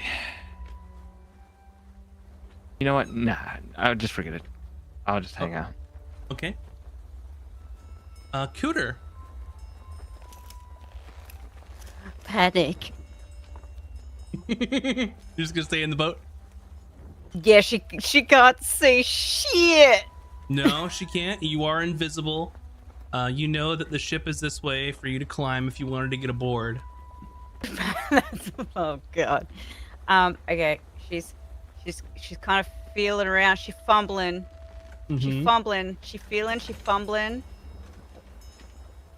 Can't go that way. You bump into Azric if you go forward anymore. Okay. she kind of like feel she accidentally like does the butt touch like Mhm. oh. Oh, yeah. Taj. She just like tries not to make noise, but like like that really awkward moment where you're like trying to get where you're going and you just kind of like bump up against the next person. Taj, this is not the place. You know that is not me. Alrighty. Up next, you hear some footsteps in this direction, but sort of stay by where the helm is. You don't hear anything else. Emmy, you hear the walking, and there's somebody right there. So did I hear him whisper? Sure, if you wanted to. Yeah, I was gonna say I'd like to have heard Hayden's fine. whisper if that's okay. I'm going to start running up to the crow's nest with my lizard run and my lizard climb speed. How far can you go? 20 feet. I sent you my lizard stats. 20 feet running, 20 foot speed, and 20 foot climb. Mhm. So I'll go 40. 5. Yeah, and I'm gonna dash. So I'd like to go 40 to get as close to the crow's nest as possible. So you move. I have a plan. 30 feet here. Huh? And then you can go 10 more feet up. So And then you get the just turn. Okay. crazy lizard run on the deck and then just start climbing. Actually, 1 second. Where is bucket stats? I have him right here. How far can he run? I don't have a token for bucket, so unless you're going to use it I actively. did I not make you one? Nope. I think you I have the will draw, make you like the one. drawing you did, but we can talk about that later. Yeah, I'll make a note of it. I'm so sorry. He has a 20-foot speed, Okay. but I think I'll wait because I can. He won't be able to do the thing I want him to do anyways. So I'd rather just run him up there next turn. Okay. And again, the crew doesn't know. The gang doesn't know I'm doing this. So you Sure. guys do what you do. Azric. You know, there's a guard right over there. All right. I am going to wait till he walks over to the edge and try to bull rush him off the ship. Gotcha. Okay. Wherever I need to position myself, maybe here. Yep. So You could probably take a guess that their trajectory is just going to take them to the edge over here, of which they'll probably run right into Taj. Okay. Before they get Could to we, you, like, Littleness. bound and gag him and then throw him off, or I don't know.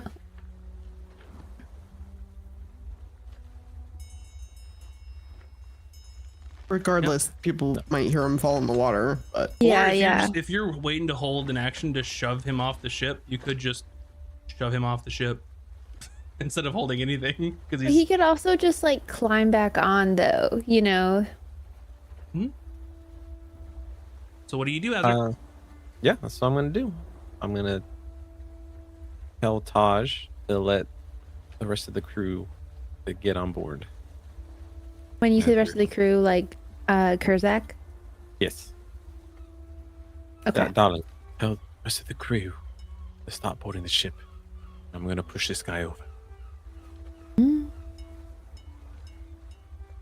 And can we do this simultaneously or no? No, your okay. turn's right after his, so I see. you'll use your action for message. But all right, Azric, what you doing? All right, I'm gonna push him off. Meg. So are we going loud? No, I mean he's gonna be loud. 1 second.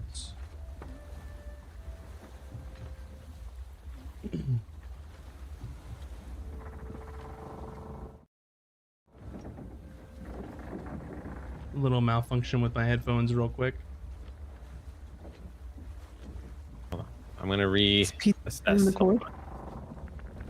If I had to speak to Taj and Hayden, would that be considered an action? He didn't hear you. He had his headphones off. Okay.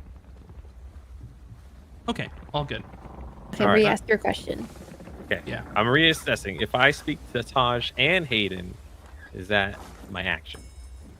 No, if you're just gonna whisper something to him, they're right within earshot of you. Okay.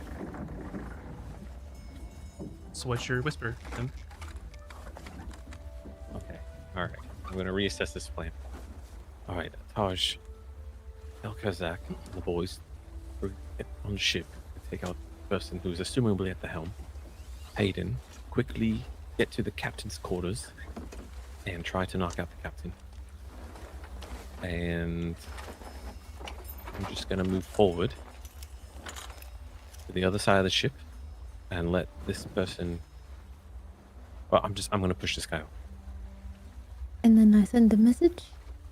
Yes. Mm. And then someone has to deal with someone in the crow's nest. I don't know who. We'll worry about that later. All right. So what do you do? All right, then I position myself and I'll try to knock this guy off. Okay. Go ahead and make a athletics roll. You will have advantage because they don't know you're there. Okay.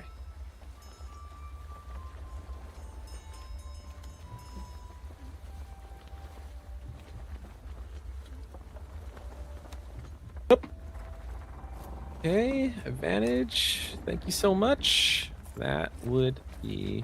Where's my. You got any inspo? He already has advantage. I already got an advantage. I am trained in athletics, so 16. They got an 11. So what does it look like when you tip this guy over the ship? He's probably just looking over at the bow, and I basically just clothesline him over the ship. He's looking out, sort of trying to see, but it's all foggy. He's just sort of leaning over there, and you just sort of tiptoe up and just and he just tumbles over the side. And you cue the Wilhelm scream. yep. So you run. You come up and just, and then he goes over the side and he goes, "Whoa!" and just, and then you hear from over here, "You all right, Edmund? Edmund, Shit. Taj.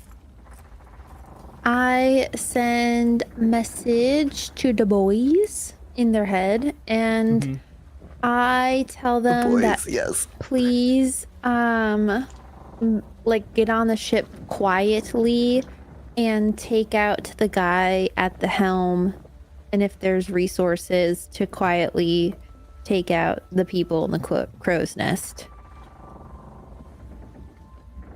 And that I continue to, that I like, we are going to go hunt down the captain and impersonate and tell other people that are below deck to leave the ship because I'm impersonating blah blah blah. So Got it. like, basically, they- I'm just like relaying the plan. Yeah. They all rolled amazingly, which means they won't get their turn until the next round. Oh but that's my okay. goodness. That's okay. Look at those beautiful boys. The boys. The boys. Yeah. All right. There's some ladies as well, like Chowder The people. No. and Grima. She can be a boy. It's fine. Parga. Yeah. Yeah. They One can of be the part boys. boys. All right. Being and you pirates gonna with do- the boys. You gonna move it all, or are you gonna stay there? I will stay hidden Gotcha. and just follow Azric. So like wherever, like I'm Azric's shadow essentially. All right, I'll move you up next to him then. Next is this person that you presume is Edmund. And he is prone. He comes back up. He's like, "What the fuck? What the hell happened? Someone, come and get me, please." He's gonna just kind of wallow around trying to figure out what just happened. What are you? Okay. Why you fuckers push me? Hayden. Right. I'm assuming I have a good idea of where I need to be if I want to descend to the captain's quarters, yeah? You've been on this ship. You know it's right there. Right. Underneath, though. Yep. Well, I'm going to move. Let's see. 30 gets me here. So I'm gonna use my bonus action, dash, for more movement, and I want to get to the entryway or as close as possible. Yep. Okay. You gonna try the door? Yeah, just I'm gonna assume it's locked. It is locked. Okay. So I do have, I believe, my thieves tool. You'd be a horrible rogue if you didn't. Yeah. So we'll try to. I guess I'll use my action then to try and get this thing Yeah. unlocked. Roll for your thieves' tools. Do you have expertise in them? It looks like you get it in stealth and acrobatics. So it's a d20 plus 6. Plus 6, yeah. Okay, wish me luck. Come on. Don't fail me, dice. You failed me, Any dice. Inspiration or anything? I don't believe so. That's. Can I give him an inspiration? Yes. He sees like a lizard run by with a crab like jousting on its back, and he feels so inspired. So you can have mine. I Oh. will. Thank you. I'll take it. Try again. All right. It's better this time. That's 15. 15 is gonna pick that lock. So Very you good. get close to the lock and start using your tools. It's a not a super secure lock, but enough to keep people honest, really. You take one tumbler and then two, and then the third one it just pops right open. And then you can And- push the door open and see if you'd like. Yeah, I'd like to and peer in to see if the captain is what their status is. Are they asleep? Are they, I don't know, at a desk? Or... She is fast asleep. Okay. Then I will. I'm assuming since the dash, I probably used like 20 of it to get down there. So, or let's just say I move into the room. You've used 45 feet. You still have 15 more. Oh well, I will. I'm still invisible. Yeah, that didn't break my. You're invisible. I guess I will creep near the bed and hold there because I can't do anything else. Yeah, so I'll move you there and I'll indicate that you're, we'll just say a little one of these. You're underneath, you're like basically like right over, ready to strike Yeah. or do whatever you need to do. A question about them being asleep. Mhm. Does this count as them being unconscious? Yes. So that if I was to strike them, it would be an auto crit? Yeah, they are definitely unconscious. Okay. Cool. Just for my need to know for the next round. You would have advantage on an attack roll, and if you attack them, it is an automatic crit. Okay. Wait, would that kill her? Not if I know. not if I used a blunt. Like Oh, He could choose non-lethal damage. I could Not do the if you flat. crit gently. that's what I was gonna say. I was like, can you crit gently? I don't know. So if you're using a melee weapon, you can do non-lethal damage. Ranged Hit him with weapons the- and spells or no, but melee is yes, you can do that. Hit him with the All hilt or the flat of the blade. Cooter. You hear a gentleman yelling in the water over here. Cooter be freaking out. She can't see nothing. She's still kind of doing the arms flayed out, trying to, like, I think she heard Azric going this way somewhere. She's trying to be safe, so she's just gonna come over here and just like chill. Okay. She literally has no idea what's going on. It's just trying to get through this situation. Over here, this guard's gonna go, oh shit.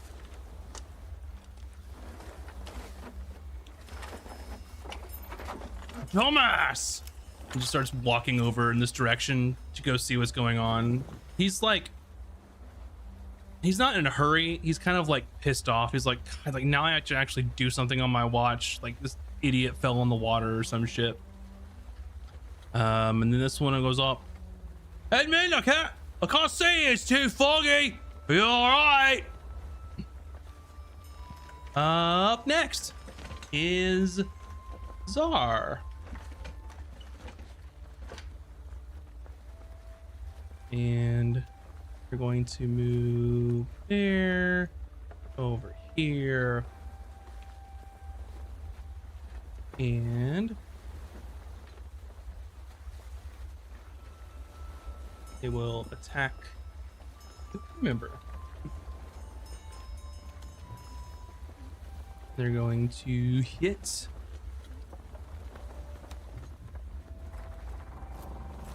And they're going to do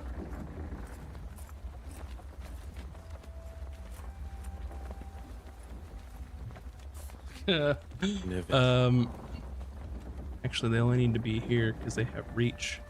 So they sneak up and just whoom, and they do 12 damage, which is enough to fucking drop this guy like a sack of potatoes. So they are unconscious. And just all you hear is just boom, as they sort of hit the deck. And then Czar goes, night night. Karzak. Okay. They're listening to our request to not murder, it sounds like. Doing the best they can. Okay. Okay. Karzak's gonna come aboard. So far, so good.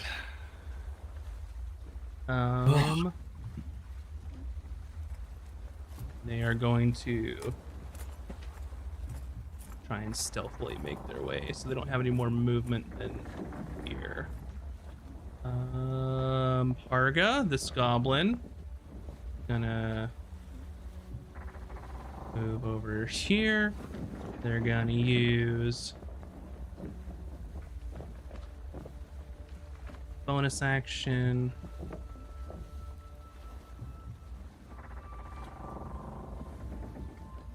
Nope, they don't need to do that.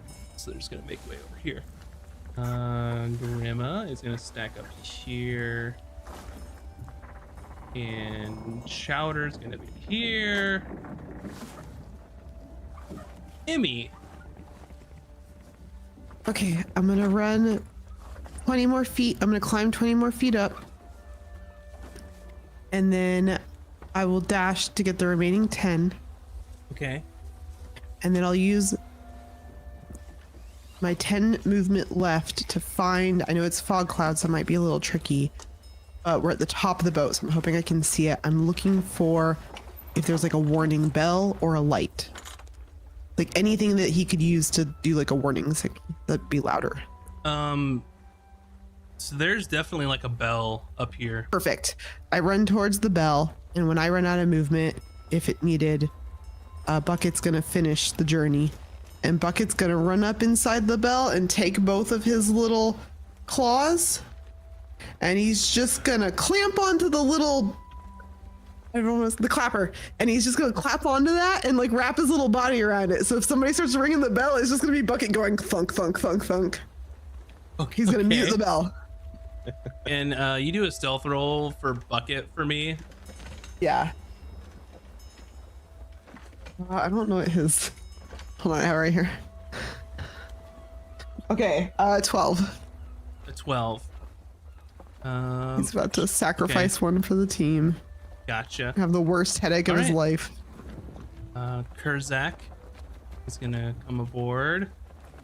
Azric. All right. Going to. Where is the spot where the crew may come from below deck? So it's typically here, this place that Karzak is standing on is like the main area where they would come up from. There's some like grading and stuff here that they could potentially like see, but there's really hard to get out of. Okay.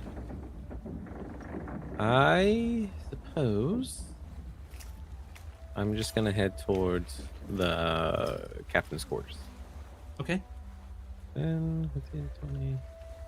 Or I'm gonna go up to the crow's nest actually. Okay. And try to climb up the ladder.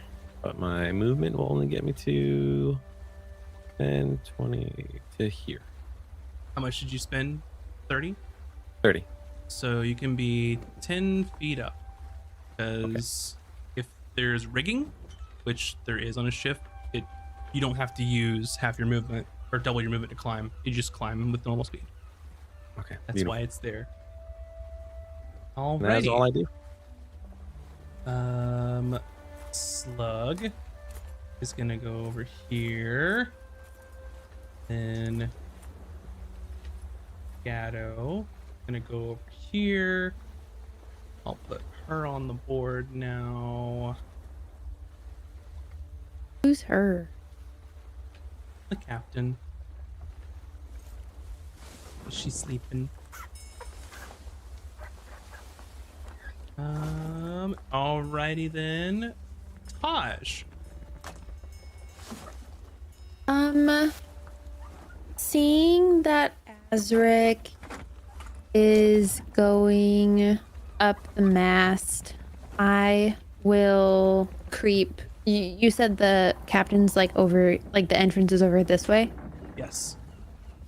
I will like creep in the shadows that way I think I can only really get like here or something. I think I can get a little further, but if I'm in this lit area, they could then see me. No, because there's fog cloud. Okay, then yeah, I think it's So you can go like up to here. okay. Yeah, I'll go there to make my Cool. way over there. And then I send message to Azric saying, should I wait for you to approach her? And then you can respond secretly to me. Oh, you want me to type it to you or just say it? Oh, no, like Message. you can say it, but like you speaking doesn't, like, Okay. nobody else can hear it. Only I can hear it. Hayden should be in her cabin by now. And I trust you will get the job done. Follow me when it is time. Alrighty. Next, is this one Edmund? What the fuck, guys? You're not gonna come get me. Fine. And he starts swimming, and he bumps into the boat. What the fuck? Why is there a boat down here? And he sort of starts clambering up, and then makes it probably like halfway where he's on the side of the ship. Hey, there's a boat down here. Aiden. Okay. So I actually hit the forward round button.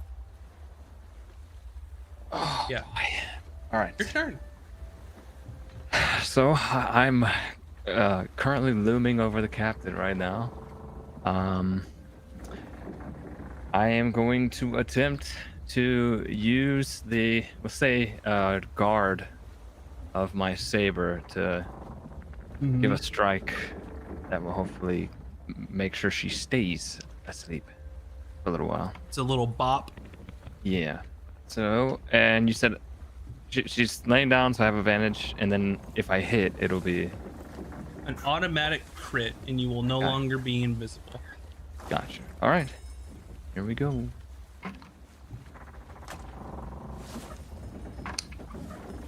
That's 19 plus plenty. That hits. She's obviously not wearing her armor when she's asleep. She's wearing her jammies, so Yeah. So blunt damage. this is the exact same. Okay. So it's already. Remind me. It is. So we have our brutal crit rules. So you crit with your saber.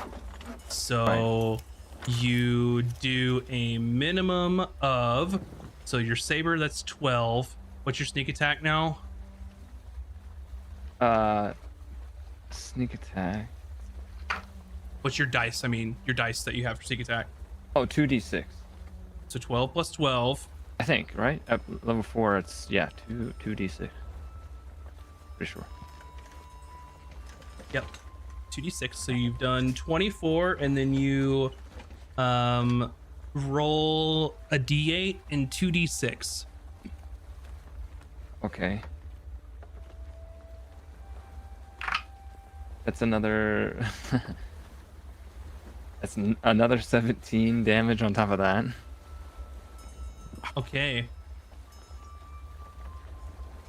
So, whatever that total is. Okay. 41 Whew. damage. I assume they're well knocked out. No. No.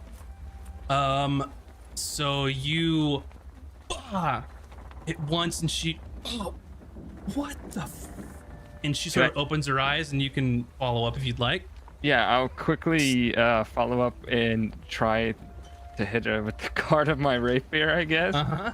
It's still advantage because she's still laying down, right? Yes. Okay. Yes, it is. Son of a... Are you Poor saying you woman. just did 41 damage to her and it wasn't enough to knock her out? Yeah. What the fuck? That's enough to knock me out. I was gonna say you're about to give her permanent brain damage, I think. What about this one? Man, if only I took sleep. I didn't. I'm gonna channel my good vibes to give. So- oh, here it is. Advantage. Never mind. He doesn't So- have it. Yeah. This is awesome. With advantage, I got a nat 20. So Let's you would go! get Yes. an automatic 8, and then And then I get to roll an 8, right? Sure, go for it. Yeah, so 8 plus 5, so 13. She's knocked the fuck out. You Yes. weren't far off, so Oh my god, that's amazing. That feels so good. Yep. She might have said, what the fuck? Oh, back asleep. yeah, exactly. She's what the and then comes to, and then you just bop with the other hand, and then He's like, she after falls she- back down on her bed in a heap.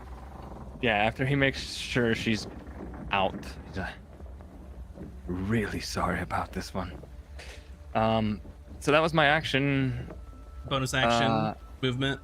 She's out. Do I don't know what I can do with my bonus. Oh no, I used my bonus. You used right? it Yeah, to yeah. knock her out. I'll leave. Does she have anything valuable and sitting around anywhere? You could use your action to search next time if you'd like. Okay. I don't know if I have a way. I can't send a message or anything. So, No.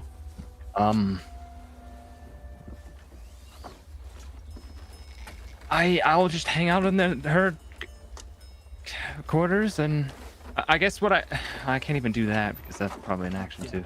So yeah, I'll just you're hang used out. up Sit on the everything. bed, cross your legs, check your watch. Yeah. Yep. Just going Yeah. to watch Um, her while she's passed out. Cooter, you hear Next time someone for sure, I'm finding something valuable. climbing. Here. Kuda's straight up panicking, and she tries desperately to like vomit off the side of the boat, but just kind of all the way around. Yeah. You're also invisible, so It happens. It Yeah. happens. is there anything you'd like to do at this point? No, just all the way around. She just like ray of sickness, just like trying to like so turn you're around casting to, a like- spell. Yeah. Gotcha. I didn't know if you meant normal vomit or spell vomit. She's doing it. She's doing the All spell right. vomit. Go ahead happening. and do your attack here. That's a 9. You have advantage because you were invisible when you cast it. Oh, bless. That's a 16. A 16. Go ahead Barely. and roll 2d8.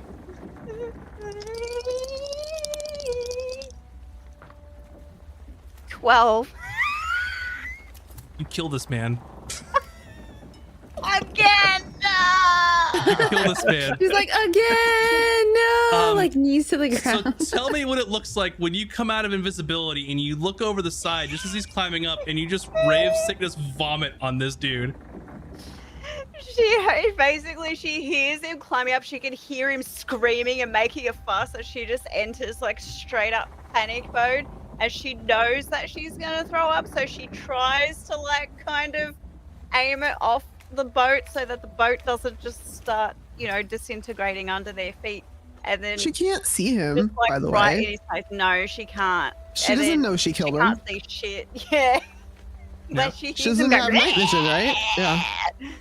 She hears him though. She hears him, and it's terrifying, mortifying, traumatic, terrible. And then she just continues like bowling over, vomiting over the side Yep. into his So, remains. You in the definitely ocean. don't see this, but you absolutely know But what she it feels sounds it. like since the last time you melted someone with Yeah. your ray of The sickness, last time.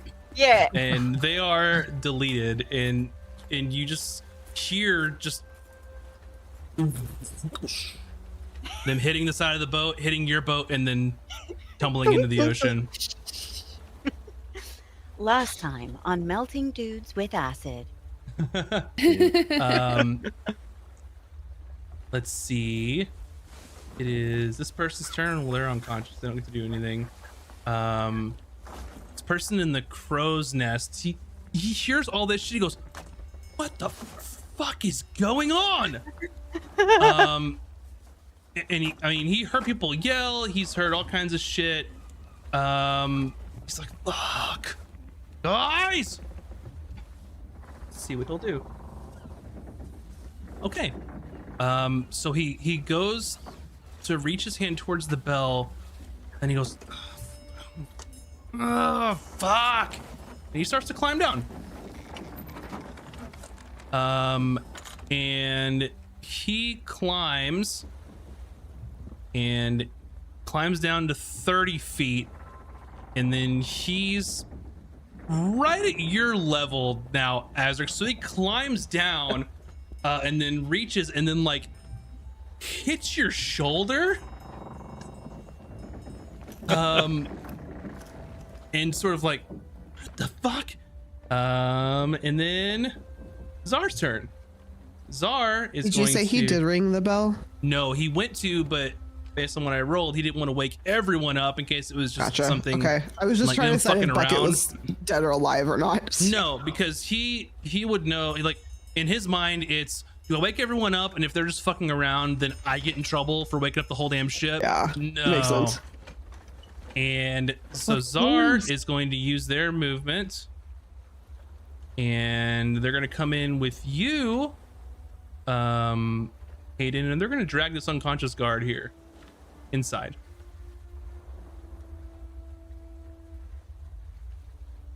And I see the doors open. They see that you went in. They start dragging, and he looks in. He goes, "Good work," and sort of just like slaps you on the shoulder as you're looking over the captain's unconscious body, Hayden. Karzak sort of hears some of these things happening and is going to run over to the rigging, and they make it about yay far before they can do anything. Parga is going to run up here, run up the rigging a little ways, and see you. It's basically, I use the word see loosely, like, you know, Azric is basically face to face with this crew member, and they know because they basically felt each other. So then Parga's gonna come up and heard him yelling. So they are going to do a little swordy swipe.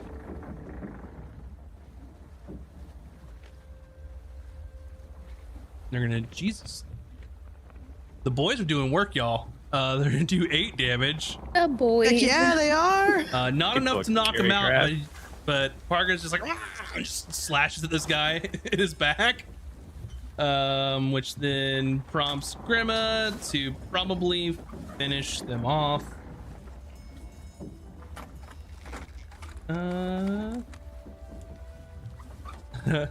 Yeah.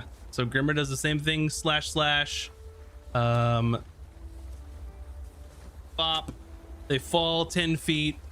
They're unconscious. Not invisible, unconscious. Alrighty. So at this point, I'm going to say that we are out of initiative. Is that all the baddies? That's all the baddies that are awake. Okay. Harvest So what pounding else? so much. You mean the good guys? Yes. Okay. So we're out of initiative. I want to know what your all's plan is currently. Everyone that's currently could be made aware of your presence is either dead or unconscious. What's the plan now? Asric, maybe we should put them in the boat. And then we can go downstairs and get the rest of the bodies. I mean, people that are sleeping. Put them in the boat, send them on their merry way, and take the ship. Right. But okay, here's the plan though. We need witnesses. All right. To make sure our names are in the good clear. So we're going to dispel the fog. You're going to go in and put on the captain's clothing. Pretend to be the captain. And I'm going to have Hayden and Kuda as hostages. Either pretend to be knocked out or tied up. All right? And then you, as captain, will tell the crew that you're surrendering the ship to me. All right? And I'm going to make up a name. I am Captain Julius. Button. But in. Yes. All right. And then I'm gonna pretend to hold you as hostage and order everyone on the old dinghy ship that our old boys were using, and then we take over the ship and ride away. What Sail do we away do into with the actual captain? Oh, right.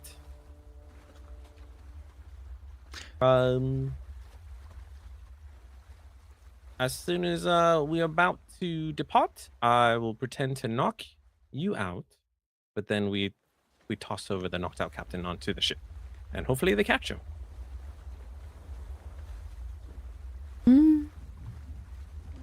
That sound like a plan, everyone? I have a question. I'm not there. Sure. Did the captain see Hayden, or was it all like a knock knock? They were out. So momentarily, when he bopped the first time, My they're like, hood "What was the up." fuck?" And then they get hit again. So they would have a vague description at best, like Okay. a hooded figure knocked me out. Yeah, I assume the room was relatively dark and I had a hood up. So. Yeah, and even if she had night vision, it's not like you see like Yep. perfect detail. Yeah. Okay, so you were executing the plan. At this point, there's no further need for the combat for everybody else to see. But go I ahead. would like to We'll inform Caden. ransack our quarters before anyone else comes down and see if I can find anything of value. Looking for specifically money or money, documents. Yep. So Anything you can, that would catch my Booty! eye. Yeah. So yeah, there's basically a locked chest in the captain's quarters, as well as her desk where all the drawers are locked as well. So you would assume that there might be some valuable things in some of those areas. I guess I would first look at maybe try and unlock the chest. Got it. Go ahead and make a lockpicking roll for me. All right. Not very good. Lock picking roll, is that just sleight of hand? No, it's a d20 plus your proficiency bonus plus dex, because you're proficient in the tool. D20 plus proficiency plus my dex multiplier? Yep. So that would be 9. So it's 6 plus whatever you rolled.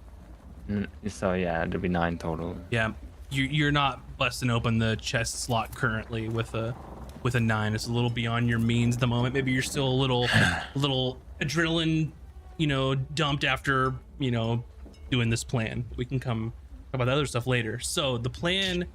Oh, go ahead. No, go ahead. So the plan goes into motion. Question: where do you want the boys during all this? Where are they Helping keep with the what- bodies. I don't know. Sure, they can dispose of the. Sleeping people. They're putting them gently, quietly in the ship. They're not disposing. So they over- drop they drop the unconscious people that are Gently. aboard gently into the dinghy. So that's taken care of. And then they'll probably crowd. Well, I guess they can just hang on the deck because everyone knows that y'all are going to be pirates. So So, just to get this right, so I understand, I am going to become the captain, wake everybody up, and say that we're being held hostage. All right, hold on. Okay. I'm gonna revise the plan. Make this as smooth as possible. All right. We're gonna tie up Hayden. We're gonna tie up Kuda. They're gonna be our hostages. You remain as you are, Taj, as this potato head shaped person. I think I did a Alright. good job. You do not think? And we're gonna pull the captain up deck. Right? And we're gonna wake her. First, we're gonna have the boys go down and disarm the men if there are weapons lying about, so they don't have any weapons.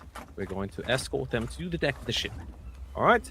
I'm gonna stand next to the captain, wake her up, and the man that we are taking over the ship and that we are kicking them off on this tiny ship here, and we're leaving with their ship.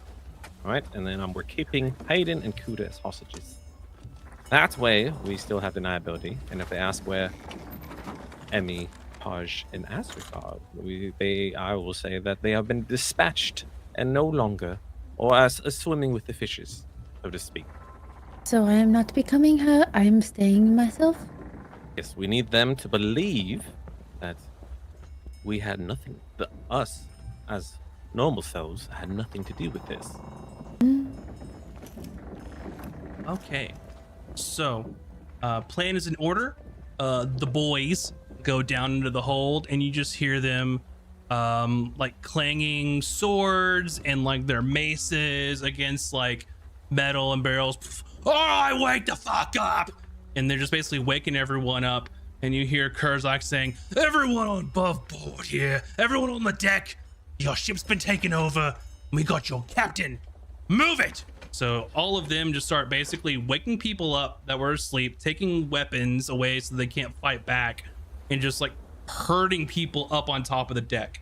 So you have about a dozen sailors up on the deck here, as they've been taken by surprise, and there's really no way they can fight back without being killed.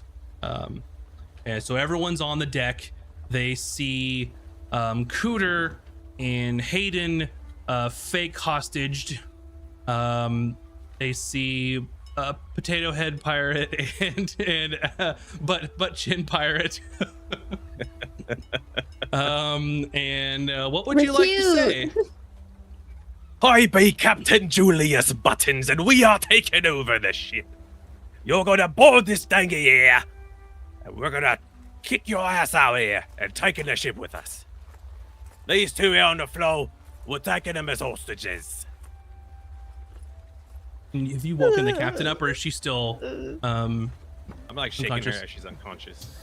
She's unconscious, but she's also like tied up too. Like Sure. we tied her up, so that way she can't like whip out like a shiv and whatever, you know. Yep. So she's tied up. She's like, what are your demands? What do you want with us? We don't your want ship back. anything.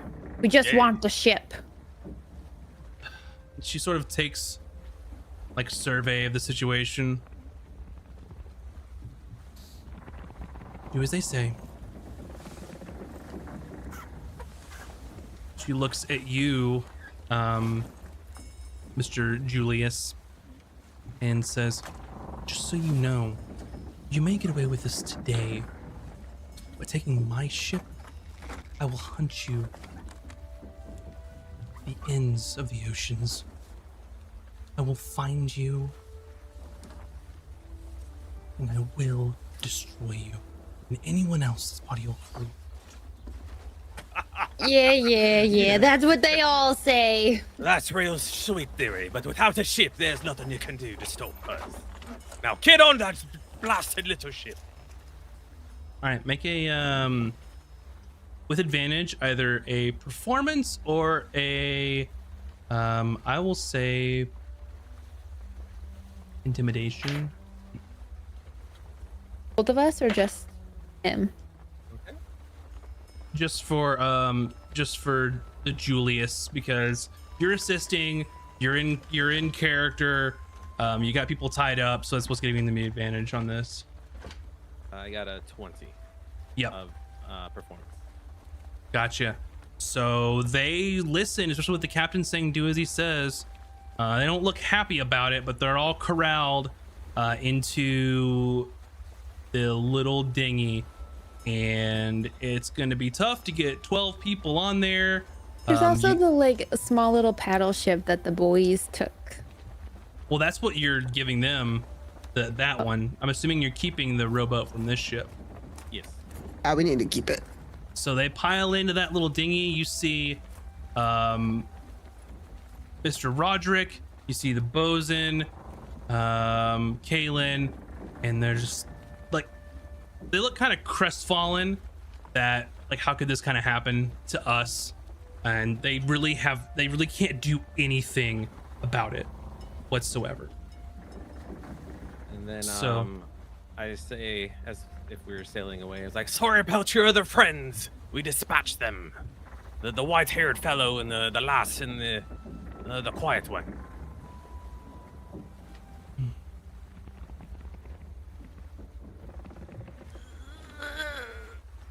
And then we ordered the crew to like set off sail, like we're GTFOing. Yep. So they get hold of the captain and start untying her on the dinghy, and then they shove off from the what used to be known as the Expedients, and she's just like giving a death stare to you, Azric, as they're basically being pushed away, heading back towards the islands. And you all, it looks like for the moment, have a ship at your disposal. And Congratulations, you all. Anyone, just the boys. Yeah. And I will say that will do it for tonight's episode. So thank you all so much for watching and hanging out with us. Thanks for sticking with it, y'all. But it's going to be well worth it. And We did it. the name of your new ship being the Unfortunate. The Unfortunate will be christened right name for it. soon enough. So thanks so much for everybody watching. If you haven't yet, please go check out our YouTube. We're less than 1,000 watch hours away from getting our magic 4,000, which will allow us to get all kinds of fun things on YouTube and get you emotes and all those Money! things. So No.